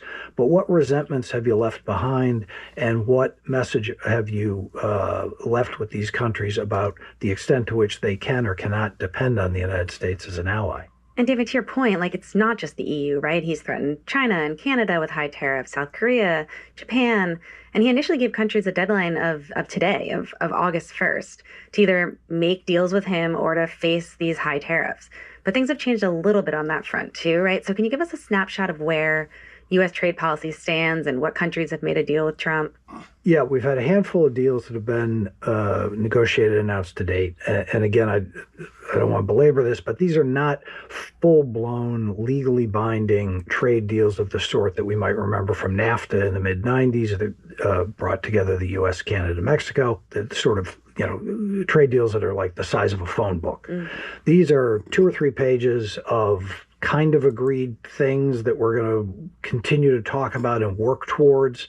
But he's done that with Vietnam, Japan, the European Union, the United Kingdom, the Philippines, a handful of others. After his trade advisor, Peter Navarro, once promised 90 deals in 90 days, we didn't quite hit that target. We hit about 7 or 8 in 120 days. But last night, the president put out a couple of executive orders. In a nutshell, they've now sketched out a sort of 3-tiered system of tariffs. If the countries that we're running a surplus with, which the president likes, that means we sell to them more than they sell to us, they get a 10% tariff. Countries that we have a modest trade deficit with, which the president doesn't like, he doesn't like these deficits, think they hollow out American manufacturing, we hit goods from those countries with 15%, and then everybody else gets higher sort of custom designed tariffs for their particular relationship with the United States. Some of these go up to 40%. Are those tariffs going into effect today? With the exception of Canada, which the president's irked at over a couple of issues, no, they are set to now take effect a week from now on August 7th. And is there a chance that he then pushes that deadline again? I mean, it seems like I'm out of the business of predicting what the president's going to do. Yeah. But what I will say is, if you're one of those countries that has not yet made a deal, you do now have a window of 7 days to come back and try and avert these tariffs from taking effect. I mean, he's open for business on the deal making, and always will be, I suspect. I mean, on that point of the deal-making part of this, Kat, is it working? Because it kind of seems like it is. He threatens a country with these massive tariffs, like David was saying, and then they kind of meet him somewhere in the middle. At the end of the day, it seems like it's a bad deal for the other country and a good deal for America. I think Trump is presenting these as good deals for America, and for Trump, they're in line with his goals. The question is it really a good deal for Americans? Because he puts these messages out saying, X country is going to pay us a 15% tariff, but the countries aren't paying that. consumers are paying that most likely because the tariffs are paid by American companies when the goods arrive in our ports. And most likely they're going to pass those taxes on to consumers. And so when he talks about this in the context of winning, it really raises the question, who's winning? Trump's agenda is winning, but are the American people? Well, guys, let's pause there. And after the break, we're going to talk more about tariffs and how U.S. consumers might be seeing price hikes because of them. We'll be right back.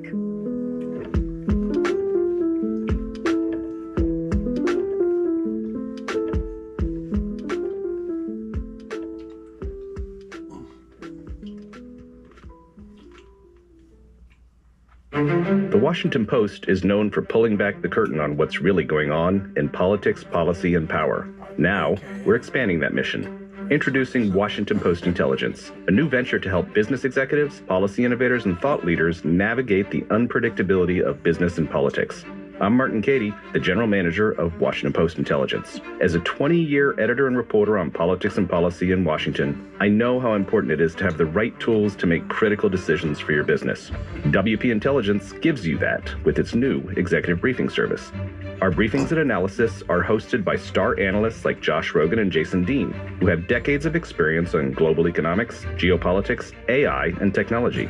So if you're an executive, policy leader, government, or legislative staffer, head over to WPintelligence.com to learn more about this new premium service. Even better, one of our experts will walk you through a demo. Again, that's WPintelligence.com. There's information, and then there's WP Intelligence.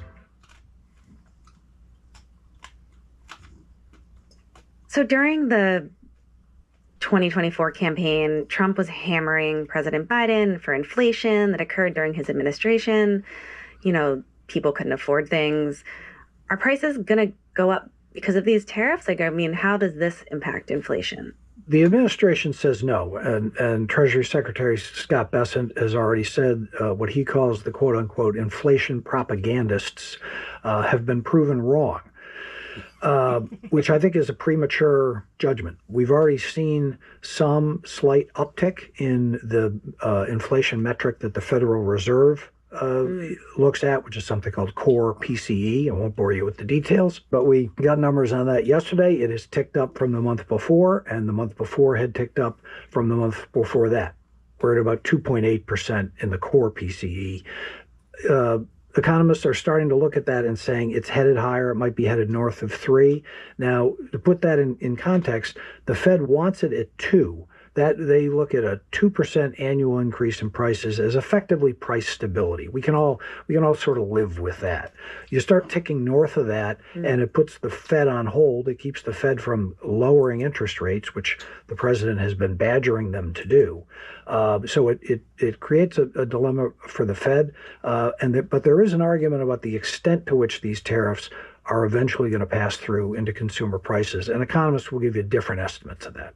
What types of products and goods are Americans going to start seeing potentially prices go up on? Well, with all of the tariffs that have been imposed, starting earlier this year, we've started to see them slowly work their way into the system because companies in the U.S. had built up stockpiles of goods, had rushed to get goods into the country before the tariffs hit, and they've been selling off those non-tariffed items. So there's been a delay between when the tariffs started and when the price increases will start. But just this week, Procter & Gamble, a huge maker of consumer products that has brands that everybody knows, Tide detergent, Pampers diapers, on and on, said they're going to start raising prices on about a quarter of their products by a couple of percent on average to start with. Nike, another well-known brand, is looking at what they call, I think, surgical price increases later this year. Hasbro, the toy maker,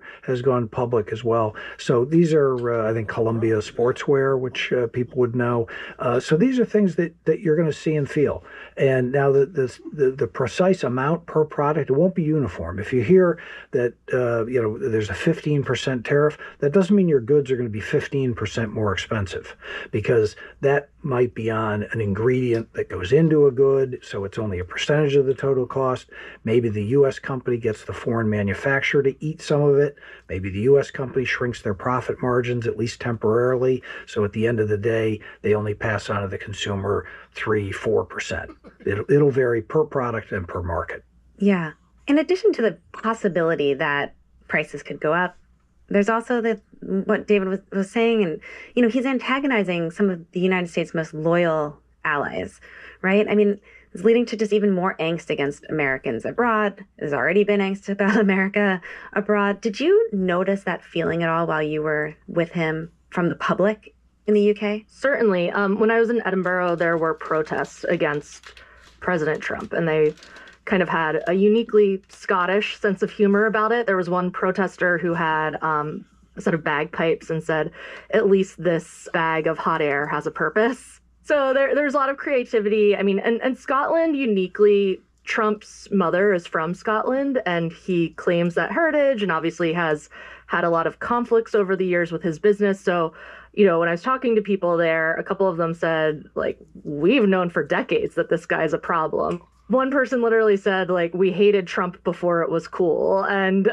so that was kind of a sense of the vibe there. But really, as I've traveled with him other places as well, I went to Canada for the G7 back in June. And, there it was so stark. Canada is not a place known for flag-waving displays of patriotism, but Canadian flags are flying off the shelves. When you go to a grocery store there, items have Made in Canada stickers on them. And so you really see how this is reshaping the global economy and just general moods toward America. That's a perfect segue, Kat. The U.S. has always been a leader in the global community, right? And now some countries seems like they're going to start developing an economic system where the U.S. isn't the leader. I mean, how long, David, can the U.S. maintain this position of implementing like these big tariffs all over the world and still be considered the leader of global trade? Well, it's an open question because, so far the U.S. is alone in embracing this very different economic model. That, I think, is part of the reason why you haven't seen much retaliation in addition to the leverage that the president commands, is because retaliation would involve effectively taxing their own citizens. Raising prices for their own citizens. And other countries are still largely in the camp of trying to increase or thicken their trade relationships with others. There's been talk of a trading system that would somehow arise up and isolate the U.S. or skirt the U.S. I think some of that talk is probably a little bit overstated so far. There's been some diplomatic moves and diplomatic initiatives that would knit together the EU and India, or the EU and a Pacific trade deal that the U.S. had pulled out of during President Trump's first term. And if this continues over time, you may see that develop over time. None of this stuff happens like closing a book. And it's also what economists worry about in terms of the tariffs' effects on the economy is it's not going to be a cliff. It's more an erosion over time of competitiveness in the way that, if you were going to run a marathon, you could do it the way you're sitting there now, or I could give you a backpack with a 25-pound weight in it and tell you to run the Boston Marathon with that on your back. You'd be slower with the backpack, right? How much slower? I don't know, 30 seconds a minute? Probably more. 30 seconds a mile or a minute a mile? But over the by that 26th mile mark, you'd really be slowing down. And so the effects accumulate over time. Well, guys, this was such a great conversation. Thank you so much for coming on today. Kat, David, it's great to have you. Anytime. Thanks for having me.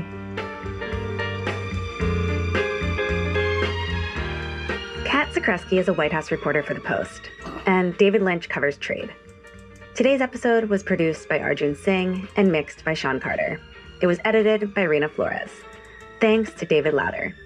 Our team also includes Maggie Penman, Ted Muldoon, Alana Gordon, Ariel Plotnick, Rennie Cernovsky, Sabby Robinson, Emma Talkoff, Sean Carter, Peter Brosnan, Laura Benshoff, Tadeo Ruiz Sandoval, Thomas Liu, Renita Jablonski, Elahe Azadeh, and Martine Powers.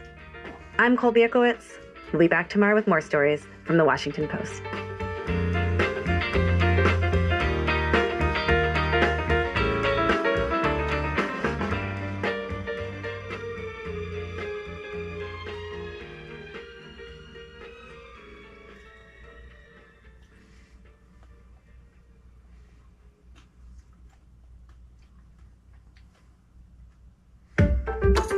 You listen because you know the power of good journalism, and the Washington Post is there for you 24/7. When you become a Washington Post subscriber, you get exclusive reporting you can't find anywhere else. You also get sharp advice columns, delicious recipes, TV and music reviews, and so much more. Right now, you can get all of that for just $4 every 4 weeks. That's for an entire year. After that, it's just $12 every 4 weeks, and you can cancel anytime. Add to your knowledge and discover all the Post has to offer. Go to WashingtonPost.com/subscribe. That's WashingtonPost.com/subscribe. From Samsung Newsroom Global at 6 p.m. last Thursday. Partners with Liberty to bring iconic British designs to Samsung Art Store. Samsung Electronics today announced its collaboration with iconic British design house Liberty, bringing a curated collection of the brand's most celebrated designs to Samsung Art Store. With this partnership, Samsung Art TV users around the world can now display 20 new designs from Liberty's rich archive of timeless art and patterns from the comfort of their own homes. The collaboration merges the elegance of Samsung Art TVs with Liberty's world-renowned archive, making the stunning designs available as digital artworks for the first time. Samsung curators worked closely with the in-house Liberty team to select patterns that would translate beautifully into a large-scale digital display that is alive with detail, light and color. This partnership was driven by a shared desire to celebrate British design in new ways, said Rachel Roberts, Partnerships Manager at Samsung UK. With no other British design houses currently represented on Samsung Art Store, it felt like the perfect opportunity to bring Liberty's unique voice to our global audience. One of the most celebrated designs from Liberty, named Artemis 2023, shown on 2025 The Frame by Samsung. Founded in 1875, Liberty has long been a symbol of British creativity and craftsmanship. Known for its distinctive prints and established history of design innovation, the brand's influence spans art, fashion and interiors. For this partnership, the collection is introduced with Artemis as the featured design, a bold, botanical take on a classic Liberty design. Spanning over a century of heritage and creativity, the collection includes everything from the whimsical enchanted wood to the vibrant jungle trip design. At Liberty, we've always believed in design that tells a story, and stories that evolve with time, said Pierre Bruick, design manager at Liberty. Partnering with Samsung allowed us to reimagine our most iconic prints as living art, infusing them with a new dimension. These works, once found on silk and paper, are now reinterpreted for the home, bringing the spirit of Liberty and the timeless beauty of pattern and print into people's everyday spaces. 2025 The Frame Pro showcases Marina's Tea Garden, from Liberty's Autumn/Winter 2025 collection. This bold floral pattern has been meticulously recreated to capture the rich colors and subtle tones of gouache brushstrokes. Available as a digital artwork tailored to Samsung Art Store, it brings character, history and a touch of British charm to living spaces everywhere. Among the 20 Liberty designs featured, standout works include Artemis, Marina's Tea Garden, Fantasyland, and My Grown-Up Star, from Liberty's Autumn/Winter 2025 collection. Each design is presented as a digital artwork tailored to Samsung Art Store, bringing character, history and a touch of British charm into living spaces everywhere. When selecting the right pieces for Samsung Art Store, we were drawn to those that best encapsulate Liberty's visual language, Bruick added. From nostalgic 1930s florals and hand-painted botanicals to eclectic geometric designs and enchanting landscapes, the collection reflects the full spectrum of our creative heritage. Artemis, for example, felt like a natural fit for the frame. It speaks to the blend of tradition and modernity that defines both our brands. Liberty's legacy of storytelling makes them a dream partner, said Roberts. Our vision for the art store has always been to make art and design that brings meaning to people's lives accessible, and Liberty's prints bring exactly that, a daily joy and a sense of place. This new collaboration underscores Samsung Art Store's mission to democratize access to global art. With a growing archive of over 3,500 artworks from the world's most renowned museums and art institutions. Now, with the addition of Liberty's British Classics, a new chapter in which printmaking heritage meets innovation begins. About Liberty. Liberty is a movement dedicated to discovery, animated by arts, culture, design and the pursuit of beauty. Liberty is famed for its original curation, directional design and celebration of craftsmanship. In the spirit of our founder, Arthur Lassenby Liberty, we remain unapologetically eccentric and committed to bringing good design to all. One Liberty artworks are available through the Samsung Art Store in all service countries except India.